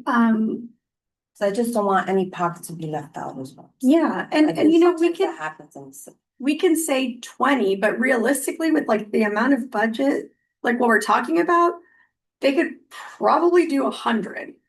I mean, Maybe- without thinking, without even blinking, right? If we're talking about building more affordable housing, like, Because I'm also thinking about our elders, like, the Yeah. elderly population, I see them struggle. Like, I see, definitely. I'll go, I'm on the first floor, I'll go, if I see somebody coming down, I'll go up to assist her Yeah, and help her down or help her up. But you know what, it's unfortunate, but let's say the buildings without elevators, do you think it would work if there's at least a ramp on, let's say, the. like yeah, I mean, it may, It's right? so Like, hard to navigate. I have no problem with city planning or whoever it is getting creative, right? But my thing is just, well, I've said it 10,000 times, but like, Yeah. this is the most vague thing in the world. And like, yes, you allocated $10 million in funding to advise about tenants' rights, but like, which CB12 community organizations got that funding? How many What presentations, events? what languages were provided? Yeah, exactly. Where, like, that's what I So want to see. I know I asked this Answers. before, but did we establish, can we find line item numbers, like dollar numbers? We're not given the amount of time to really dwell into this. They give this to us now and it has to be submitted by next month, is it? So But I I know- can I try, know- I'll try I know and spend some time this weekend finding. City council, provides funding to, what I mean, like. A part of the funding comes from city council.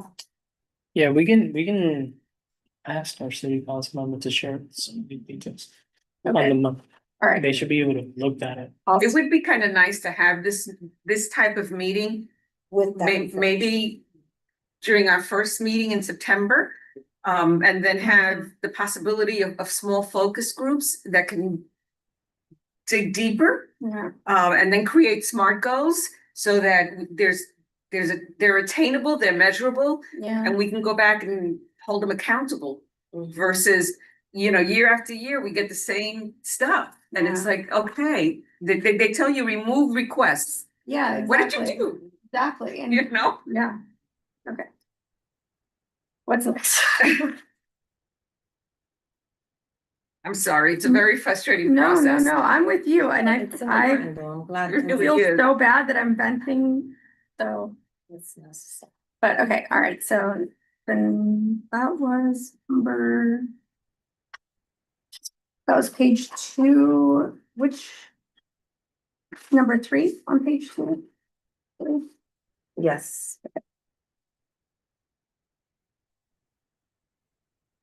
Sorry, no, I think that was one in page one. The one we were just. Oh, yes, discussing. okay, all right. So I just want to bring attention to page 4, to renovate or upgrade it says a senior center, but when we spoke about it last year, we were asking for a variety of senior centers in our community. They are the most depressing places to take our seniors to spend a whole day in. And they did say resubmit request, but they passed it on to New York City Aging, and it's like, okay, now what? We had gone meeting this morning. If we could get, let's say that we submit a list of questions. If I could get somebody from one of the city agencies to do like an impromptu meeting with us, would folks be available to join that? For me, it would probably have to be like, if it has to be during work hours, it would need to be at the very end of the day so I can take a half day to avoid like any conflict of interest things, but I would try and ask if they could do it like at a 6:30 meeting like ours, Face to face or online? online, I think, just Think that. especially given like the short notice. If there's interest, I'm happy to see. They may not, right? But I'm happy to see what I can get. Okay. I'm gonna go to Yes. page 35. Priority 45. We had put increased funding for Homes Now, Homes for Generations. And HPD says they support this.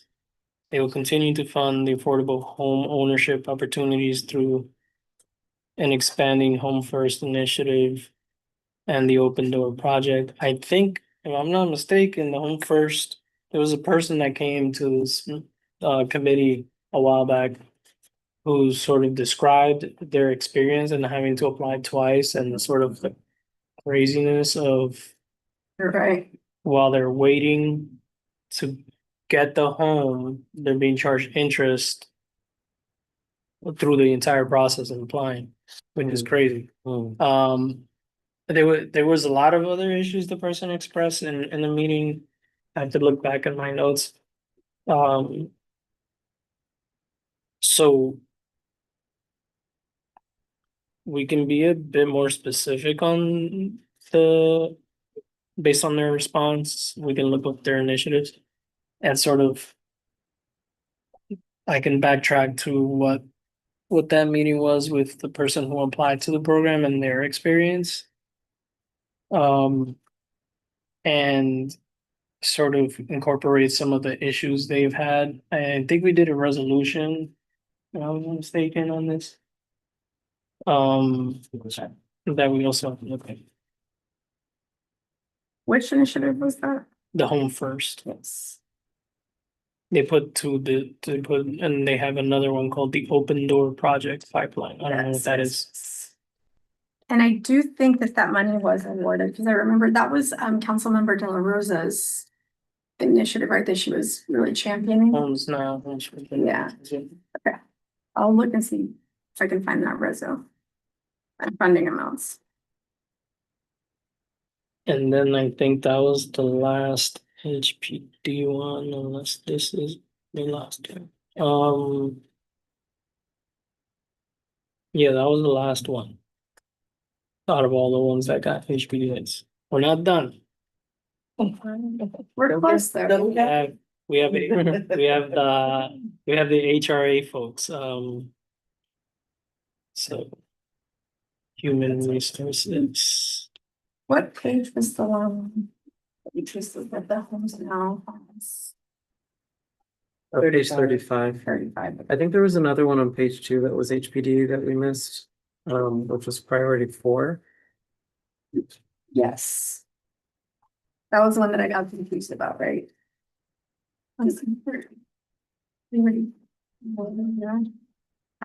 yeah. Wait, isn't that, I think that's the one that we just talked about, right? The Open Doors, Yeah. Open Homes Now. I think there's it looks like it's. Page 30. Maybe one is expense and one is capital.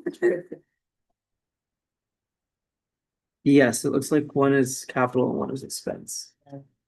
Interesting. Priority 45 is expense and 4 is capital. I don't know why that is to me. Is there like a, Hold is on. it just like the programming piece gets expense funding? Well, from what I'm getting at, So what is it in the called? expense budget, Yeah, number 45 says increase funding for Homes Now, Homes for Generations, add 2 programs. And then number 4, which indeed it's in the capital budget, is also a homes or open doors program. So maybe the capital budget piece, number 4, it looks like it's for a specific sub-program of the Homes Now, Homes for Generation campaign called Open Doors. So maybe that's why. So, But I think it's like if you're asking for capital to fund something. And the other one is an ongoing Like expense. the I don't programming. You understand? Yeah, I mean, I could be wrong, but. I have to look at the open door. I don't know what the open door is. But at the very least, I think it seems redundant. Mhm. It might be, but I just have to look up what the program is, like if it's a capital program or an operational. So we can revisit that. And we can ask them if they have data on how many of these. Yeah. Have occurred from each program. In community board 12. Let me see, so we have one, what is it, how many nights are there we have? I'll stick to housing, okay, I'm gonna do night. We got a couple of requests. sorry, folks. Thank you for your patience. And Marshall, we haven't forgotten about you, Marshall. You see there now. Mhm. Yeah. You can't see him because I'm sharing the screen. But I can see. So I'm gonna do NYCHA. So we can get housing. complete. So the first one for NYCHA is page 26. Priority 22. Workshops for landlords on local law 97. The agency does not support and cannot accommodate remove requests. Explanation, NYCHA is not the correct agency to hold these type workshops. God forbid they tell us who is. Yeah, exactly. That's what I was thinking. So what was the goal with this request? I think it's for the private landlords, not the Yeah. public housing. Sorry, can you say that again? Private landlord, Yeah, like private buildings. yeah. Uh, So local law 97 established like requirements about emissions or something, like the buildings had like a window of time where they had to make certain changes. And there was like a lot of confusion about what changes qualified, and what didn't. There were a lot of concerns among building owners about the expense and like, not being able to meet those deadlines because they didn't have the money to make those changes. But I mean, that was last year. I would need to revisit like where they are in that deadline process. I haven't heard, I guess, as much discussion about local law 97 in terms of not knowing what the requirements are and what you need to do. Like I've heard concerns about the actual substantive requirement and the changes they need to make, but I haven't heard much about there not being enough information. I don't know if anybody else has heard about that. No. I haven't heard anything lately about local law 97, but I wonder if this was probably better suited for DOB or Yeah. something like that. is it supposed to be for DOB? So maybe we just change our request to that. Just to make sure that, whatever requirements were Yeah. needed to be done, were done. If not, enforcement. Yeah, no, definitely. Looking up there one. Let's see if I can. We'll too. All right.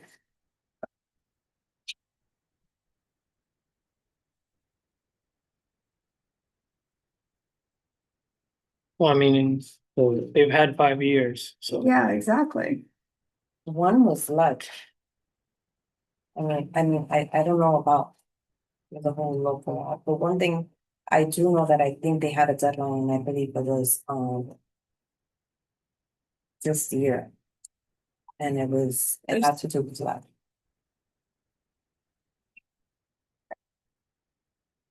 Well, you guys wanna keep it, we'll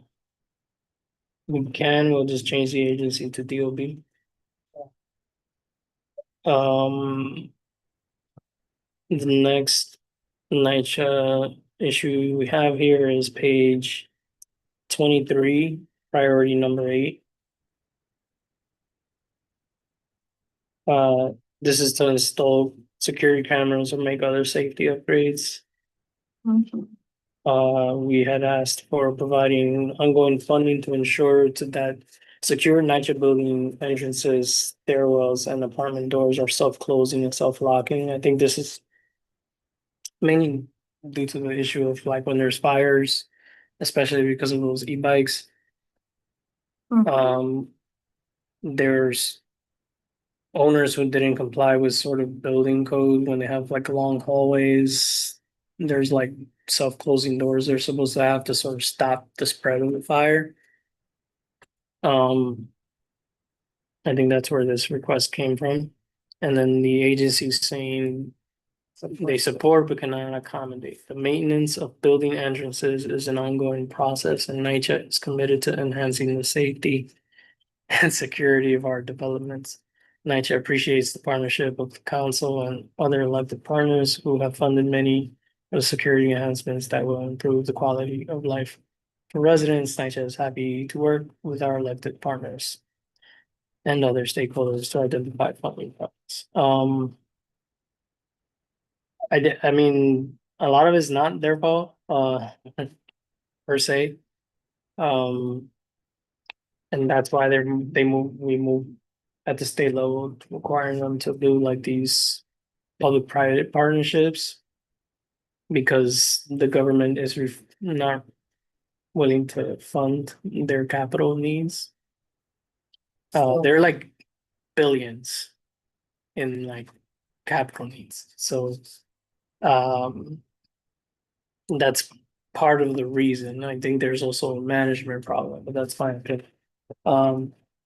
So both like they've been disinvested in from the federal government and the state.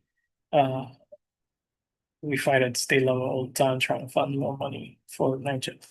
So for this one, when they say resubmit, is it because that funding request should go to they're saying pick a different city agency because we don't have money? Is that kind of the underlying?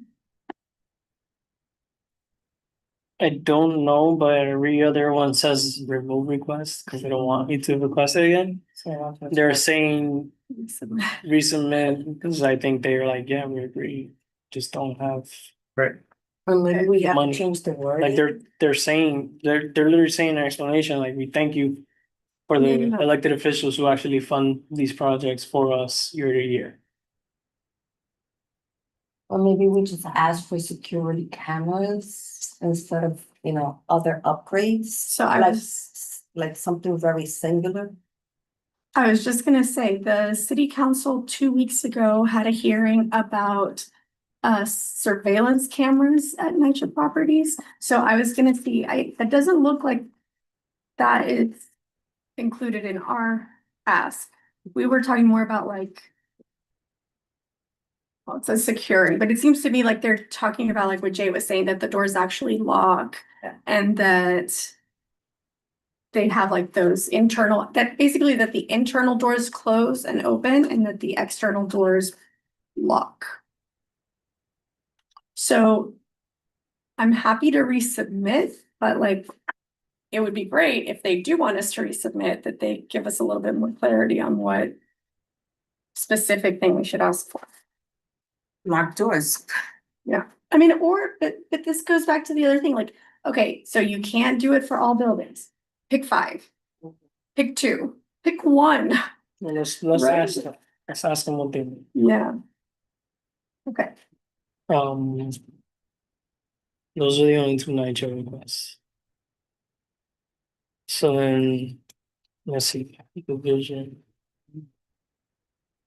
We do DOB. We're almost done, guys. There's only one DOB. And we already kind of talked about it, so it's good. Actually, I see. Yeah. do we, so this one is.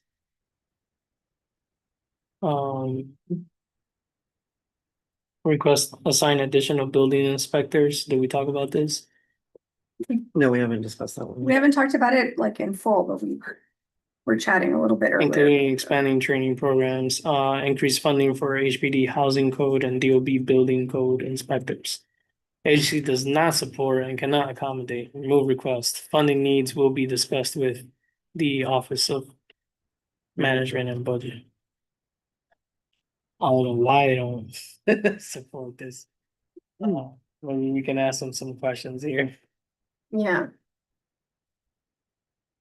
So this is, What page is it on the number? this is page 25, priority number 19 on the list. Yeah, I think. and I think that would be huge, right? Because we do have a lot of laws on the books. And it's kind of, you know, our community member that came in and talked to us today, right? She's called a million times, people aren't showing up. Like, And it's not isolated. Like, Yeah. This is unfortunately, like, she's saying that some people have been there for 20 years and they're just used to this process. While these landlords are building generational walls. Like, all they're doing is thinking about buying like the next property. While not offering maintenance. So I'm sorry, like, if these are already laws in the books, just enforce them. You're not creating a new law. And you will be making money for the city, which is what I don't understand. Like, they pay so many people just to give out tickets for parking meters. Why it's money for the city? This is also money for the it's a city. good point. Just enforce it. Yeah. So that leaves. So then we have homeless services and human resource administration. It's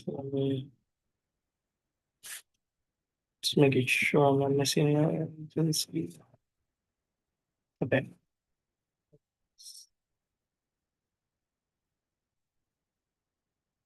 What do we have? We have 2 hits. So page 29. Priority number 33, this is a expense budget. We had provide more funding for the home base program in District 12 to prevent individuals and families at imminent risk for entering the New York City shelter system. Agency supports and can accommodate. Explanation, homelessness prevention is one of the agency's priorities. I don't Funds see have been that on our allocated. It's actually expense second. Yeah, what is that? Okay. Oh, yes, it is. Okay, so it's number 15 on the expense budget. List. Okay, sorry about that. And they said once.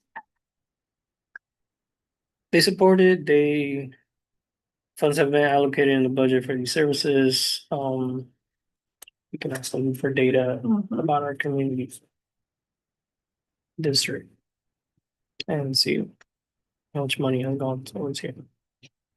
Can we do as an expense budget item, allocate funding so that by September of every year, you provide some sort of like more detailed reports on what they provide? Do you think that's something that we can ask for? Well, the Provide thing- what? Like, could we say as one of our budget priorities is allocate money to your own agency so that in September, by September, you provide some sort of like more detailed report than this? I don't know. I mean, I'm throwing it out there, right? Like. Does the office part have more information that maybe Our we can provide? community board Yeah, office. correct. Like, That when they do could- they get the responses? Is my question, which kind of ties into that with what? It feels like the budget process needs to be a whole year thing. the way I'm hearing, like we should be following up with these agencies, getting Throughout the year. information, building essentially a list of budget priorities that we can submit come Yeah. October. And it seems like there's a lack of infrastructure here to support that. So Absolutely. maybe we can build that throughout the year and then next year. Next year we'll have, yeah. Sounds good. Okay, so then, let's see, right, increase operational funding, focus on expanding staffing for the home-based program in CD 12.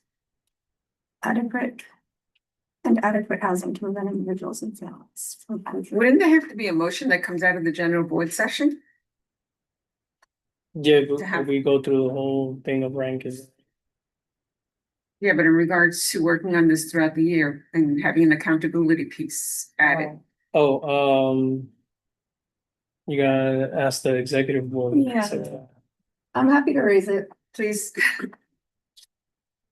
All right, so I mean, I don't have Like more. any information. I mean, it seems to me for that particular. Accountability, I think, yeah. Yeah, but transparency, For that one, in order to hold, you know, I need to know that, so I Just just on your board. I don't know. It seems to I me don't like know this the was about a numbers that are specific tied to funding our district. initiative. You know, I don't we get know. like New York City. The- Home-based That, program. or at least I don't. I think it's That's what it's called. home base is So like, these responses that are so vague.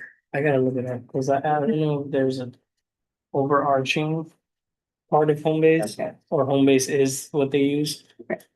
For like, Department of Social Services.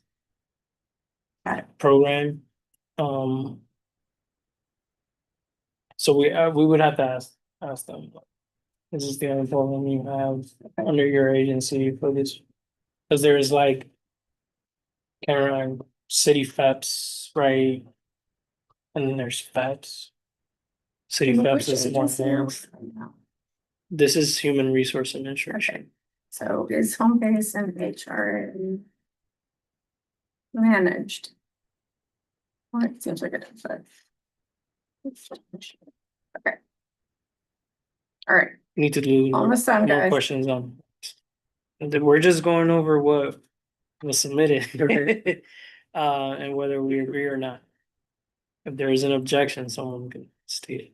And then the next one for homeless services is. I think we actually went out over this one, so there was only one. Let me see what else they have for human resource.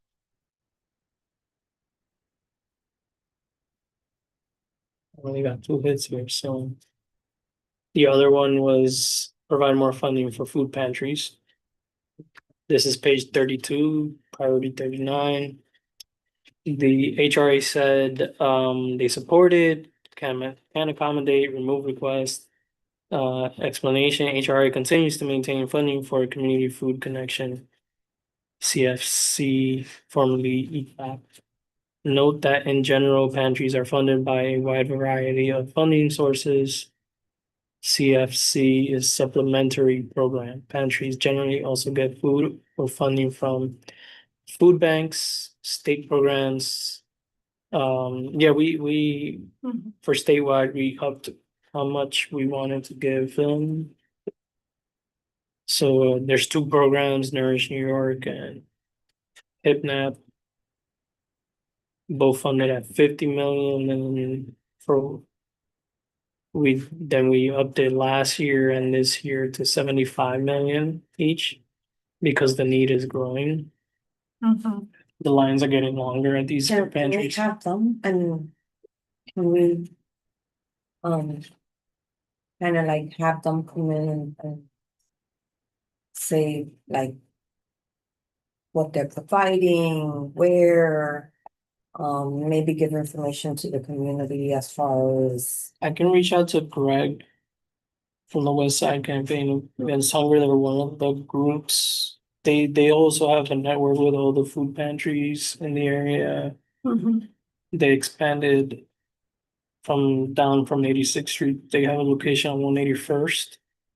That became sort of like a warehouse. Just they supplement food pantries, so they help support them with more food. So we can ask him to come in, or if he So they're has. like a hub that supplies to smaller countries, Mhm. if I understand. Yeah, he's done great work. He's expanded um this network where now all the food pantries buy all the food together as one, so they negotiate a better price. Because it was getting too expensive for one individual to buy the food. So now they have a thing, and then we've told programs around the state to do the same. Like, you should consider partnering with other folks to buy your food, so it's like less expensive for you because you're buying bigger bulk. The public needs to know more about these programs because that's the thing is like, Yeah, One of the things that comes to mind for this, I know that they're saying to remove it, but like Jay mentioned at the start of the meeting, that we're anticipating cuts to some of the federal nutrition assistance benefits. And so maybe there's a way to make it more focused, like, an initiative that does sort of like the weekend little food backpacks that people can take home, like students can take home, and they usually add enough food for like siblings or, snacks and things like that. Or maybe for seniors, like maybe it's an expense item for like homebound seniors, increased funding for that, because we do have, maybe a younger parent may be able to come and stand in a long line to wait for food, but if maybe a senior person has mobility issues and can't make it. So, we can, I know they're saying remove it, but I'm kind of hesitant to do that. How do you feel? How do others feel? I think generally making these requests more specific is a good policy, and I agree that given the climate, that we should probably continue they to. probably made this comment before they knew what happened. Yeah, Right, yeah. right. I mean, or even Definitely like keep it. places of worship, right? Like, because I know, for example, during when we had the new arrivals, and even in like the earlier, right at the very beginning, the numbers dropped at food pantries because a lot of immigrant New Yorkers, and really across the country, right? Like, folks were really, really scared. And they're saying, like, I'm not just gonna go and wait in line outside. So maybe there's like some sort of initiative or a program that does like home delivery or something that can, Well, you know what I mean? Like, I think that's been proposed by the people who do this service already, and maybe there's the a. mayor Yes. slash whoever decides okay, I mean, what that, they want to invest in says no. oh, okay. So we can change the stipulation and like provide more funding for these programs, in addition to providing flexibility for home delivery. Yeah, That is very true. I've heard that already from folks like, oh, just we're getting less people yeah. because they're afraid. They're super, super scared, and I don't blame them, right? I think that was the last agency we deal with.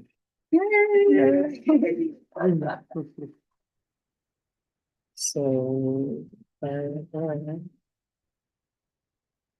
now, if there's anything you guys want to add to this list.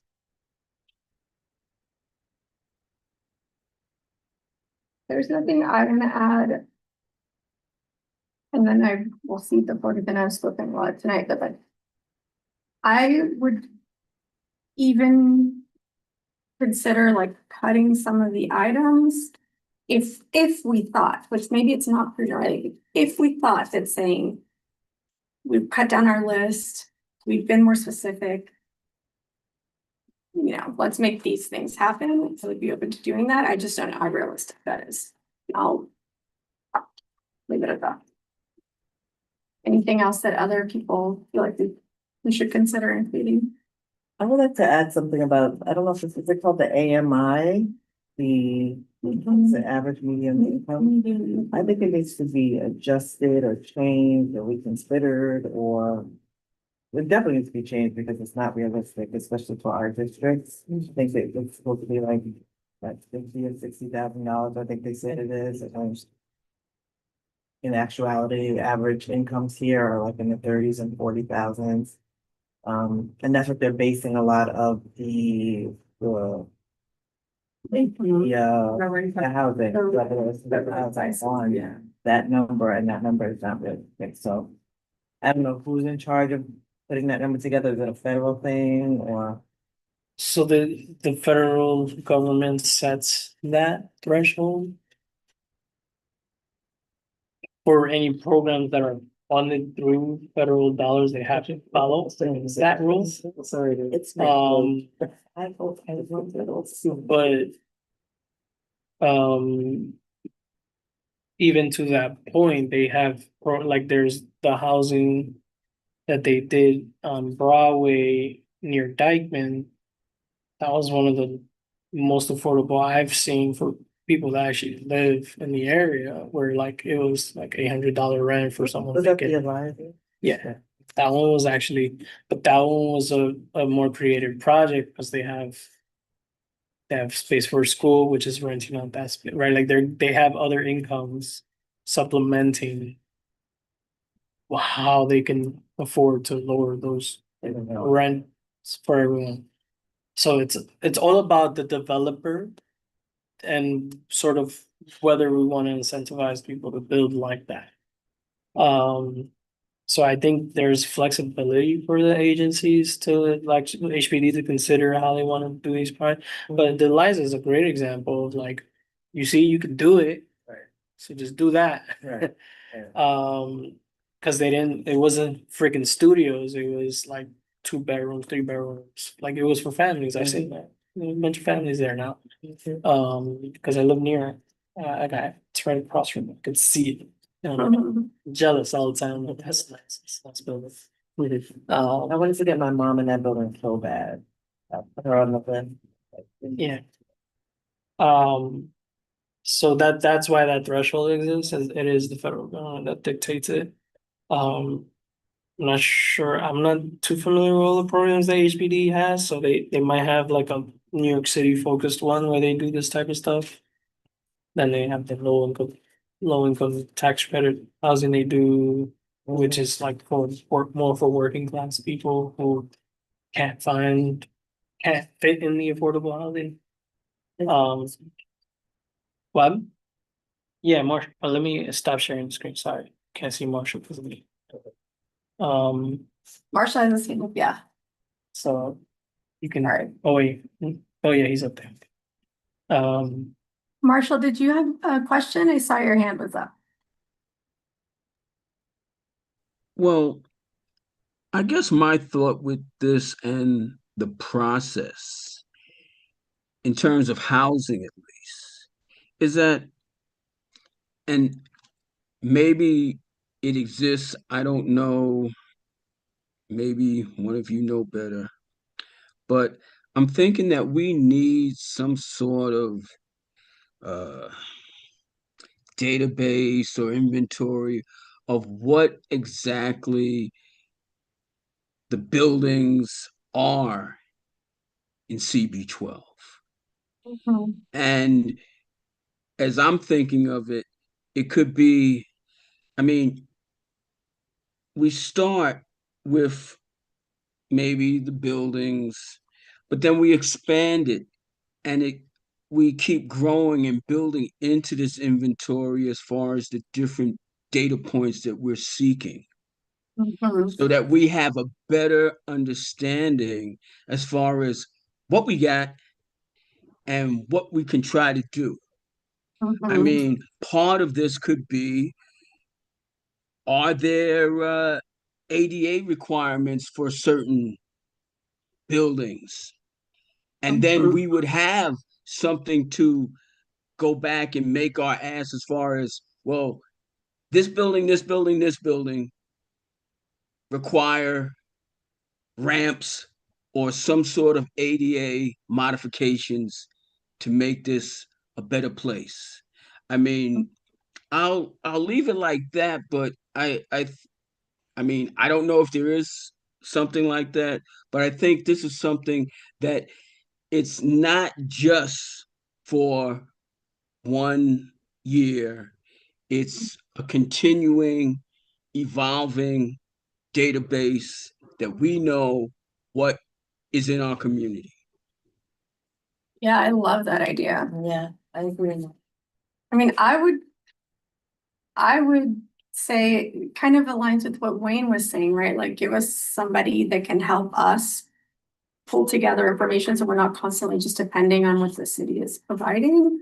If I were an agency, I would respond, you have a board staff for that. Well, it's funny Wow. because part of the glossary that you provided, the Mhm. information you sent was absolutely great. Okay. But part of the glossary, one of them is community district needs statement. Wouldn't that come from them? Like, is it not our responsibility to submit something like Marshall just said to them? And then they would be the ones to create the statement and send it on to the next level? And there is a statement, although I think that the agency drafts it, right, based on what we submit. I wasn't clear. Which on that. agency? Whichever agency I pulled that from, I think it's just NYC Planning. Yes. I think because the actual community needs reports are on there. And it didn't seem to me like that was something that we wrote, just because I looked at some other community boards and they were all very similar. But I could be wrong. I could be wrong. Maybe you can take that to the executive. Yeah. And get clarification on that. Who writes our community district needs? Because according to what I'm reading, it's a document that should be generated by us as we assess the needs of our community. Mhm. Which makes sense, but we need a lot of more information in order to assess the needs of the community. You know, we also have a new borough president coming in. That maybe like if we engage from the very start and be like, you know, we're gonna really try and get a push to get more agency data. And we would love your support in that from like day one. You know, Isn't that something that we can also request at the general board when they come and report yeah. during question and answer period? Yeah. That's Yeah. what I'm Okay, so is there anything else, any other kind of ideas that we've not covered?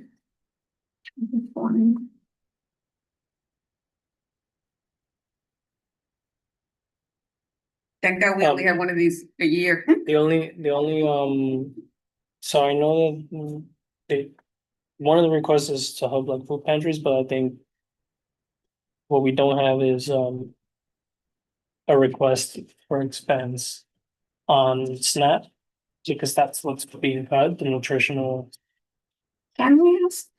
SNAP. We're We asking can ask them to to supplement. supplement what the loss will be. Yeah.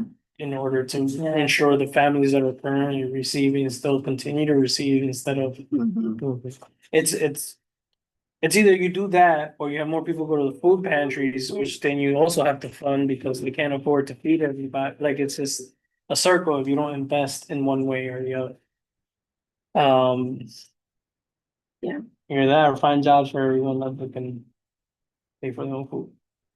No, I think that's. Okay, so then adding with the SNAP. Yeah, I a just, statement on Snap, just like for request agency to fully fund any losses from federal cuts from HR one.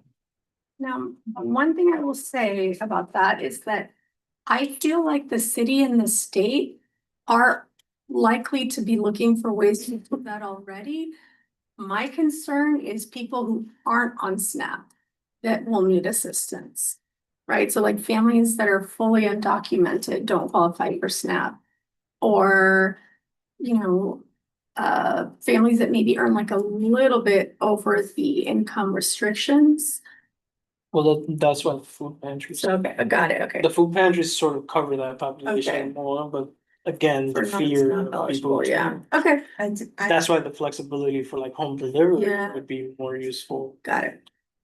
Even, I'll go on, so Greg, I've spoken to him a lot recently. he wants to pilot this program with like freezer lock boxes that you can install in buildings. So they Before deliver trying the to food there, they refrigerate. deliver the food there, and then whoever's picking it up, like from, like, they have that person register, like, okay, you just gotta put in this code, they'll open the Like- box. Yeah, exactly. So he wants to do that for Mm. food. Nice. Great idea. That's amazing. Great, yeah. Let's be a pilot district. Yeah, Yeah. The 75. He's in conversation. Actually, I wanted to ask you, the 75 million that you said that it was just upgraded, is that for the entire city? That's for the state. We were at 50 million. We raised it to 50 million like 2 years ago, during the pandemic, we raised it to 50. After the pandemic, and there was a big, like, all the food pantries were going crazy because they were like, we literally can't feed everyone. And so their request was an extra 25 million for both programs that exist. And so those programs are run by two separate nonprofits, that the Food Bank and United Way, and they sort of like divvy up grants to all the food pantries. Okay, thank you. And that I wasn't sure if it was. I was hoping it was just for CB12, but. No, it's okay, but the city would know, or at least the two organizations would at least know where that money's going. Okay, so it's 9:08. Just. I want to, even just for 3 minutes, flag the ballot proposals. And if there's anything else that you think like we can accomplish tonight on this, then go ahead. Before But we leave, otherwise, can I make one more? yeah, addition? of course. Just on the human, It's not a services hard side. pivot. I just want to, I know that Okay, folks sure. are like ready to go. Right, sorry to hold this. No, all. no, no, no. Given the attacks by the federal government on immigrant communities, I think we may want to propose increasing funding of legal support services for immigrants, including undocumented and visa holding immigrants. I would very much support that. Oh, yeah, we're living terrible times. Tell me about it. Everything's a new issue. Yeah. You know, something that came to mind earlier. And I would love to hear y'all's perspective and community organizations' perspectives, but some of our funding, like, proposals or priorities are about like tenants' rights and things like that. It's very important, certainly. But I almost wonder, like, could we make a bigger difference if we take that money? Like, how many people can stay in their home if we pivot that funding to like an attorney? And to like pivot and help increase the funding for legal services. I don't know, it's a give and take, right? But For legal services for tenants? like, yes, it's important to have 10 million or however, and of course it won't be 10 million for a district. I don't know how much it is for a district, but just if we are trying to prioritize or be specific or need to cut down, that would be somewhere where maybe I'd say, let's let other initiatives cover the know your rights piece. And we could maybe ask for dedicated CB12 attorney funding. I'm locking the office, or should I keep it open? Probably lock it. Yeah. I'm okay. But what do we do with these computers? You can leave the computers here. Oh, we can? Okay, Okay. So so you can lock it then. Thank you. Does this still work? I have no idea. It I should, guess we'll find out. it should. The good news is that there's security Yeah. downstairs. I can't believe they were done before us. Well, Oh, this is what this. we wrote that down, Yeah, funding legal for, services. that's all. We deal with immigrants. Yeah. Okay. Diana, just to serve as a reminder, Yes. I'm gonna give you this. Okay, no, I got I it. had I an got it. extra copy. Okay, perfect. Okay. So in terms of next steps, our full general board meeting is on the 28th, I believe. And then I've got the exec meeting on the 20th. So what if we hypothetically, if Jay and I can circulate something around like the Wednesday, the 22nd or 23rd, do you guys think you can take a look and provide any kind of feedback electronically over those next few days? And then I can commit on the 26th or the 27th to like clean up and pull like a final list together of our feedback and our priorities. I'm definitely flexible on this. Because I mean, I don't think it's gonna be a ton of stuff. More than anything, it's gonna be like, yes, we support this, but we would like more information on this and this so that we can fine tune the request a little bit. And And add make some like things more specific, specific. Okay, all right, so what do you think? When? So like trying for us to get like an updated list to the group by like the evening of the 27th, the Based on- 22nd. Cause that is. That's fine, after because the exec they meeting. actually, I saw that they actually provided the Excel. Okay, which is, oh yeah, okay, Okay, okay, of the same list we just went spreadsheet? over. Okay, they have a perfect. Spreadsheet, of it. okay, So it's easier to edit that, and then we could just add, anything else we wanted to add.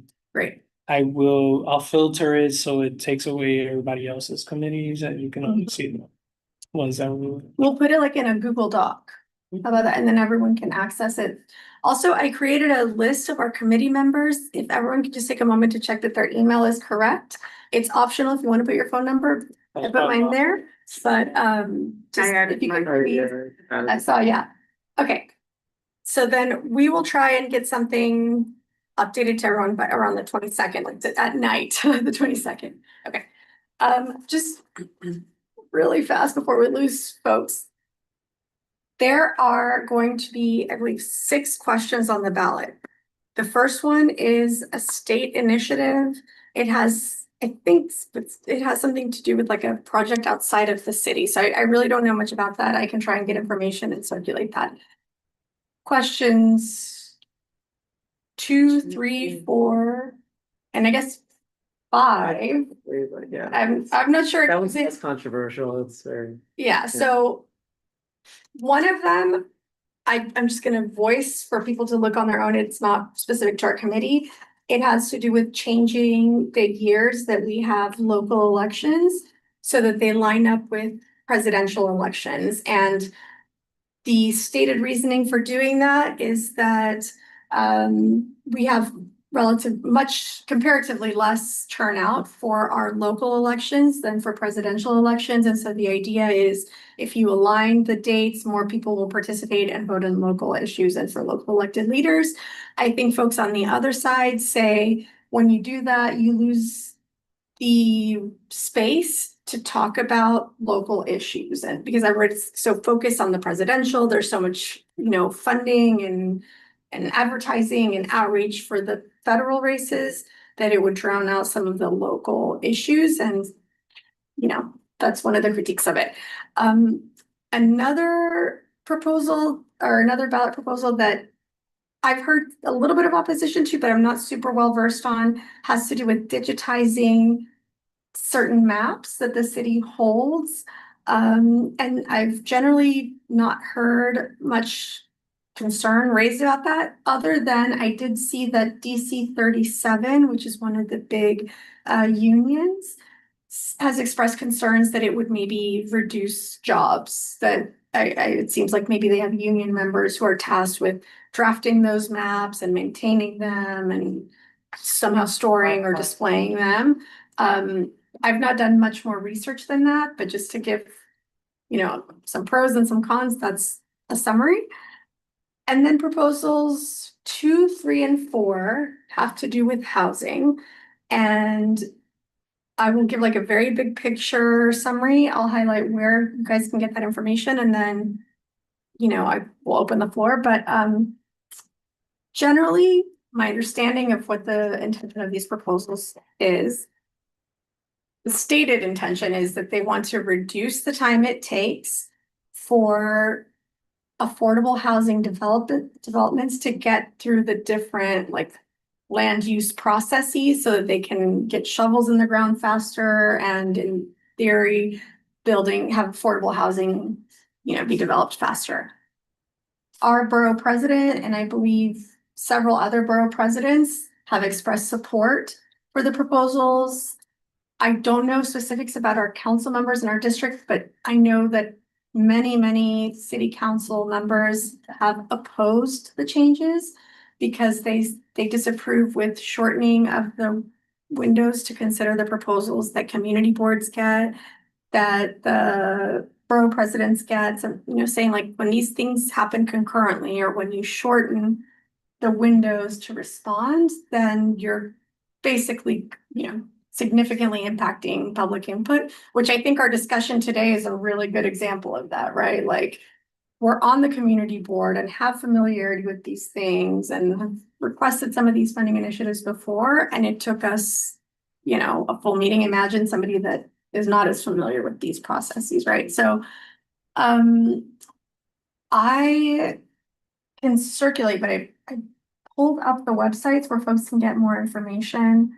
And then I open it up to discussion while I do that. I also emailed, I think, an article. The city has a news article that does a good job about kind of talking about pros and cons. And also City and State has an article that gives a good overview and in particular highlights some of the concerns that City Council has raised. I think that it cuts out city council's input. A lot of it. In like, some, yeah.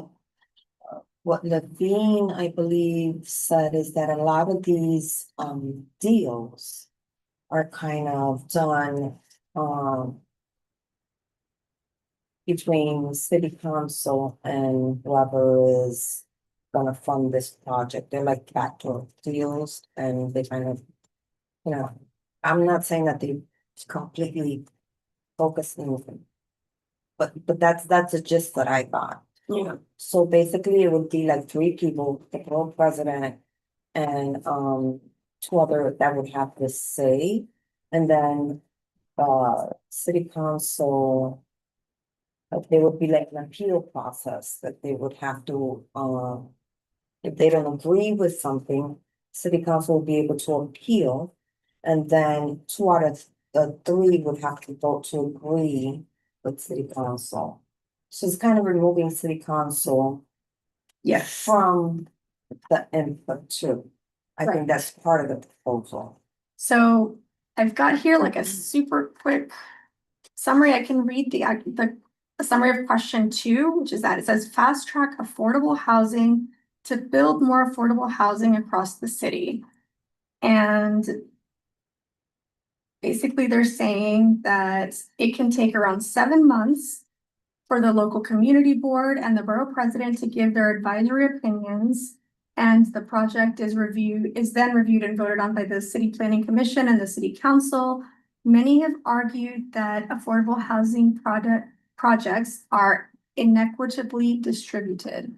And so over the past 10 years, 12 community districts have added as much affordable housing as the other 47 community districts in the city. And so it says, what would the proposal do? This is one side, right? It says it would create 2 new fast track review processes for certain publicly financed affordable housing projects, and it eliminates city council input. One of them, the Board of Standards and Appeals zoning action for publicly financed affordable housing projects, would allow qualifying projects to seek approval from the Board of Standards and Appeals, which currently interprets zoning variances and permits to property owners. And its 5 members are appointed by the mayor and confirmed by the council. It says qualifying projects would be sent to local community board for review, followed by a public hearing by the Board of Standards and Appeals, which would then vote on the application. The other is dubbed the Affordable Housing Track, and it would apply to certain housing projects within the 12 community districts that have produced the least amount of affordable housing. That would be measured by the city every 5 years to determine which districts those are. And it says to expedite the approval timeline for qualifying projects, the borough president and community board would review the application at the same time rather than one after the other, and they would have 60 days to review. The city planning commission would then have 30 to 45 days to review it and hold a final vote. And but that change would remove the city council from the process. Super fast, I'm gonna read question 3. It says simplify the review of modest housing and infrastructure projects. And it talks about how some rezoning applications and land use actions are required to go through the ULURP process, which is about 7 months, regardless of the project size. That applies to even modest increases in housing capacity and simple infrastructure and resiliency projects. The alternative would expedite certain projects. For example, modest zoning change applications for housing, specifically rezoning districts with a standard height of no more than 45 feet in lower density areas, and housing capacity increases up to 30% in medium and high density areas. They give some other examples. Some of the concerns about that, and some of the concerns about the first one is that it eliminates the city council and their input. One of the concerns raised for the second proposal is people feel like, again, it cuts down on the public's ability to kind of weigh in on the issues and to have like some negotiating power. So like, yes, if we give you this change, what are you going to do? And that sometimes that's how we get park improvements or, other kind of side benefits for approving the change. Super fast. Question 4, it says establish an affordable housing appeals board with, it would be made up of the council, borough, and citywide representation. So if the city council does not support a housing initiative, rather than it being dead in the water, the proposal would be considered by the borough president, the city council speaker, and somebody from the Board of Appeals of the Housing Appeals Board that is appointed by the mayor.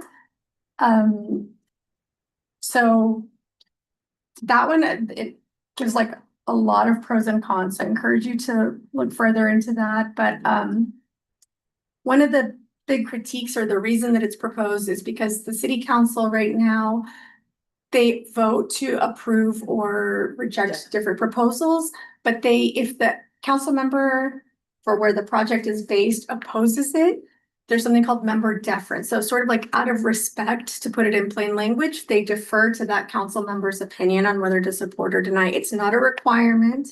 It's just a practice. So some of the critiques of this say that like the council could, in theory, just say, no, we're going to override you and vote to do that so that you don't need this change and you should just focus on voting for different council members. People who support the change say, this is a longstanding practice. It's very difficult to do that when you talk about like funding and, sort of outside interests and pressures. So it may be better to give like this a second review, I guess, of this proposal to the other members. I'm going to leave it at that because it's so late. I'm happy to entertain discussion, but just wanted to like get that out there before we lose folks. But what are you proposing we do? Is it something that we can change on the ballot or? So we have to the vote on city council the community board, the land use committee is drafting a proposal or drafting a resolution saying, do we support or oppose the initiatives? And there was a community board in Manhattan, I think it's Community Board 1, that they did a resolution that didn't ultimately say we support or oppose. They highlighted the aspects of each proposal that they liked and they didn't like. And generally, in another context, I would have said that's a good idea. But my recommendation was that if we're gonna do something that we either recommend, opposing or supporting, because voters don't get to say, I like this or this. They say like, I like all of proposal 2 or I don't. I like all of proposal 3 Yeah, or I we can't don't. put in choice. And so folks who are gonna look to us for an opinion, I think would appreciate a yes or no. I have not seen, they're drafting the resolution now, so we'll all get a chance to vote on it. My concern is that there has been a lot of critique made about the way that the proposals are worded, saying that they seem vague, Misleading. or that they're misleading, or that the materials that the city produced only highlight like the positives, but don't do a good job of raising what some of the concerns that have been raised are. And so I'm leaning, right, towards not supporting the proposals. Because I worked on a charter revision commission, and when you want to, you make the effort to go out and talk to community boards. You know, speaking from my experience, like we presented at all of the borough board meetings, we went to community groups. Why didn't they, reach out to us?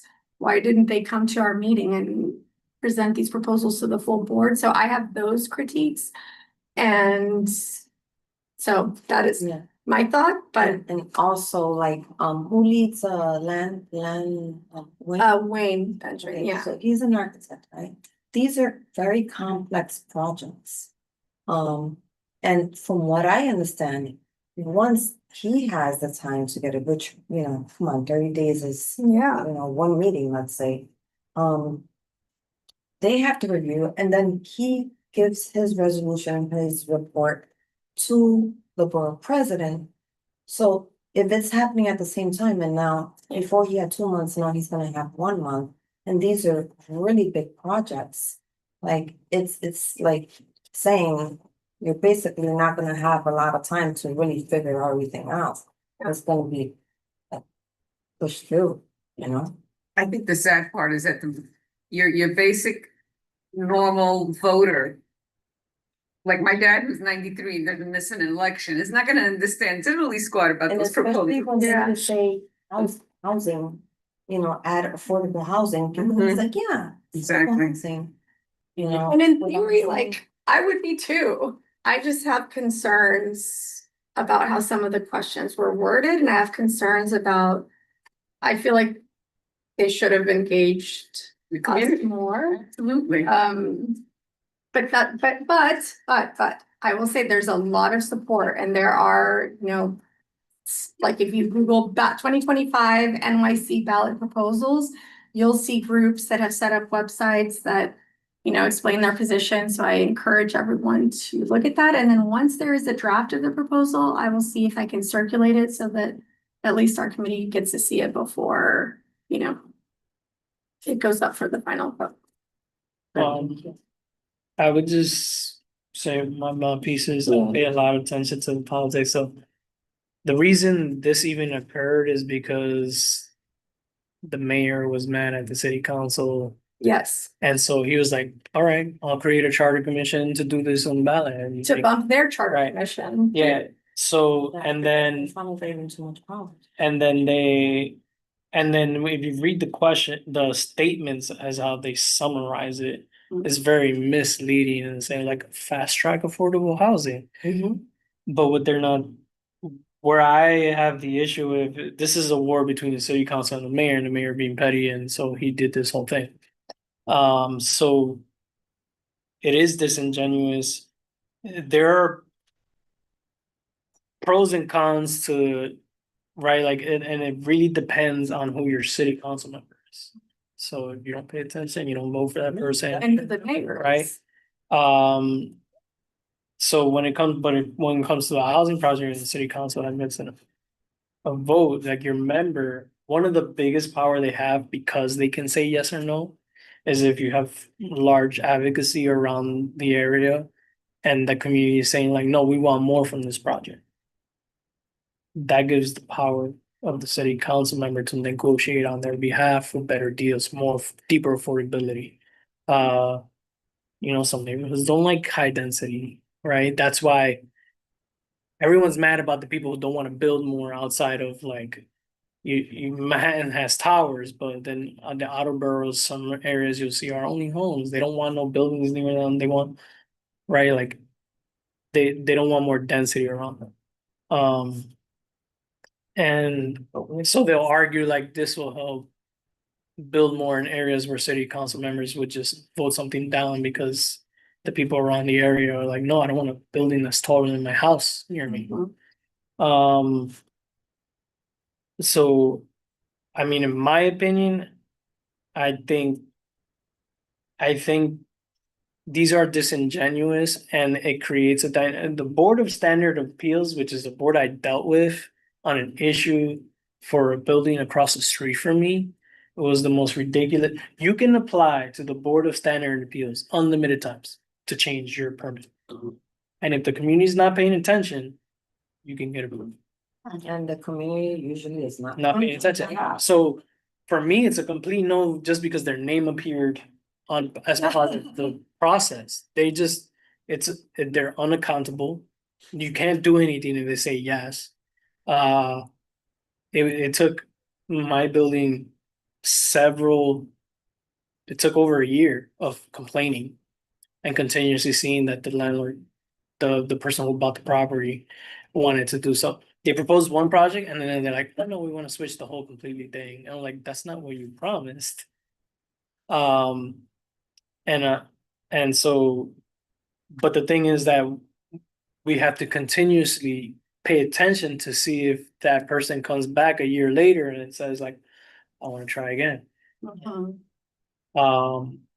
So it's like, I completely disagree with that. That board, the way they handle things is a little ridiculous. There's no like check of balances here. It's if the community knows, then something can happen. But no one even knows that board exists. I've been around this government world for a long time, and the first time I've ever heard of this board was through the process of learning that the building across from me had decided to change their project, and someone who was paying attention brought it to the community board. So that's where I'm at. On the election piece, I personally agree with that. One, it saves us a buttload of money. Because you have all the elections in the same year. You reduce the amount of influence the people with money have, because now they're gonna choose which races they want to invest their money in. They don't have time to swallow up one entire race one year and then focus on the next. Yeah. You reduce the cost of what it takes for the city and everyone. Like, I think there's a proposal to try to do this for the entire state. I think the city is proposing this one. I think it's a good thing. I think I understand the concern of the local people, but if you look at the numbers on an off year, how depressing those numbers are. I volunteered, and if we get like 100 people coming, it's like, whoa. Yeah, and like First year I was so depressed, I'm like, what do you mean, there's 3 heads in here? yeah, and like you look at the numbers, the most affluent areas vote higher than the high need areas. That's because the high need people are not paying attention to elections, they're just trying to survive. Yeah. So that's where I'm at on that proposal, and that's why I think it's a good thing for the city. And there's also another aspect of there's these city council members, they know they have 4 years, so what they do is on their in-between years, because they're not faithful to their position, is that they'll run against the state elected on an off year because they know they're not gonna lose their job. So they know what they're doing, like they purposely, like I got elected, now I'm gonna run against my state representative because I wanna see if I can win and get more notoriety, and then I'll do it again on the next off year because I know I'm not gonna lose my seat. Interesting. So that's a constant thing. And then there's the issue of there's some members, and you can look this up. There's the Barons, Charles Barron and his wife rotate for like over 20 years. They just switch seats. Name recognition is all people know. I'm not saying that they didn't represent the communities well. They weren't very effective. They were smart individuals. They fought for the community, but weren't effective because of the way they fought.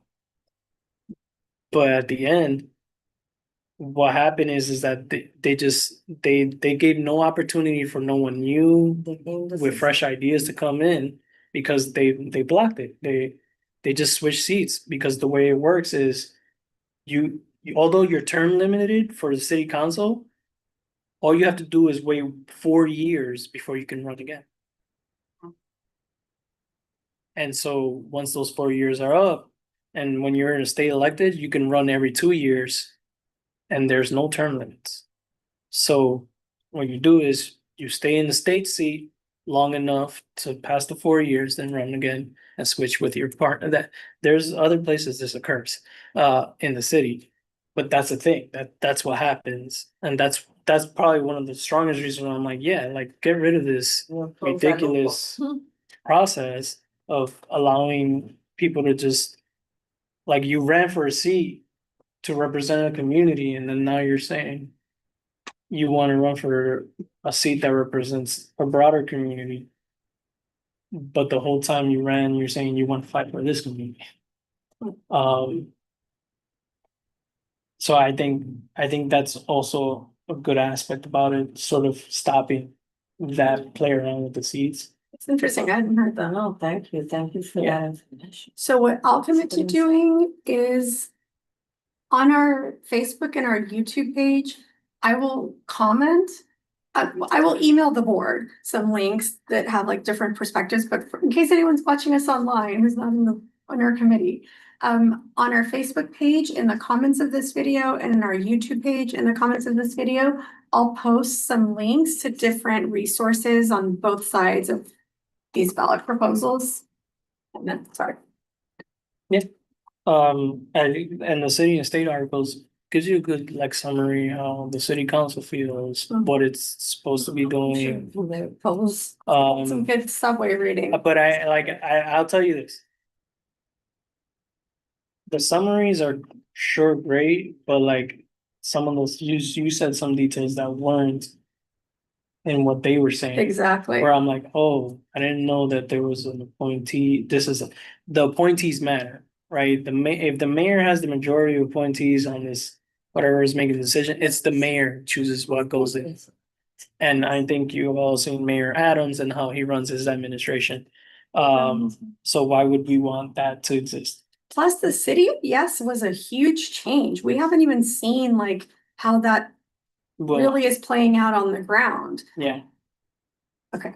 All so, okay. right. Might I folks. just suggest that maybe at executive board, we ask if they can speak to COIP about whether or not we can comment on how to vote on a ballot proposal, just because I don't know what the electioneering laws are around this, and so I would just recommend someone just to cover our backs. Yep, sure. My understanding is that a community board can put out that like a recommend or can voice like their support Opinion. or whether they support or oppose. But I'm happy to raise it and let you know, learn.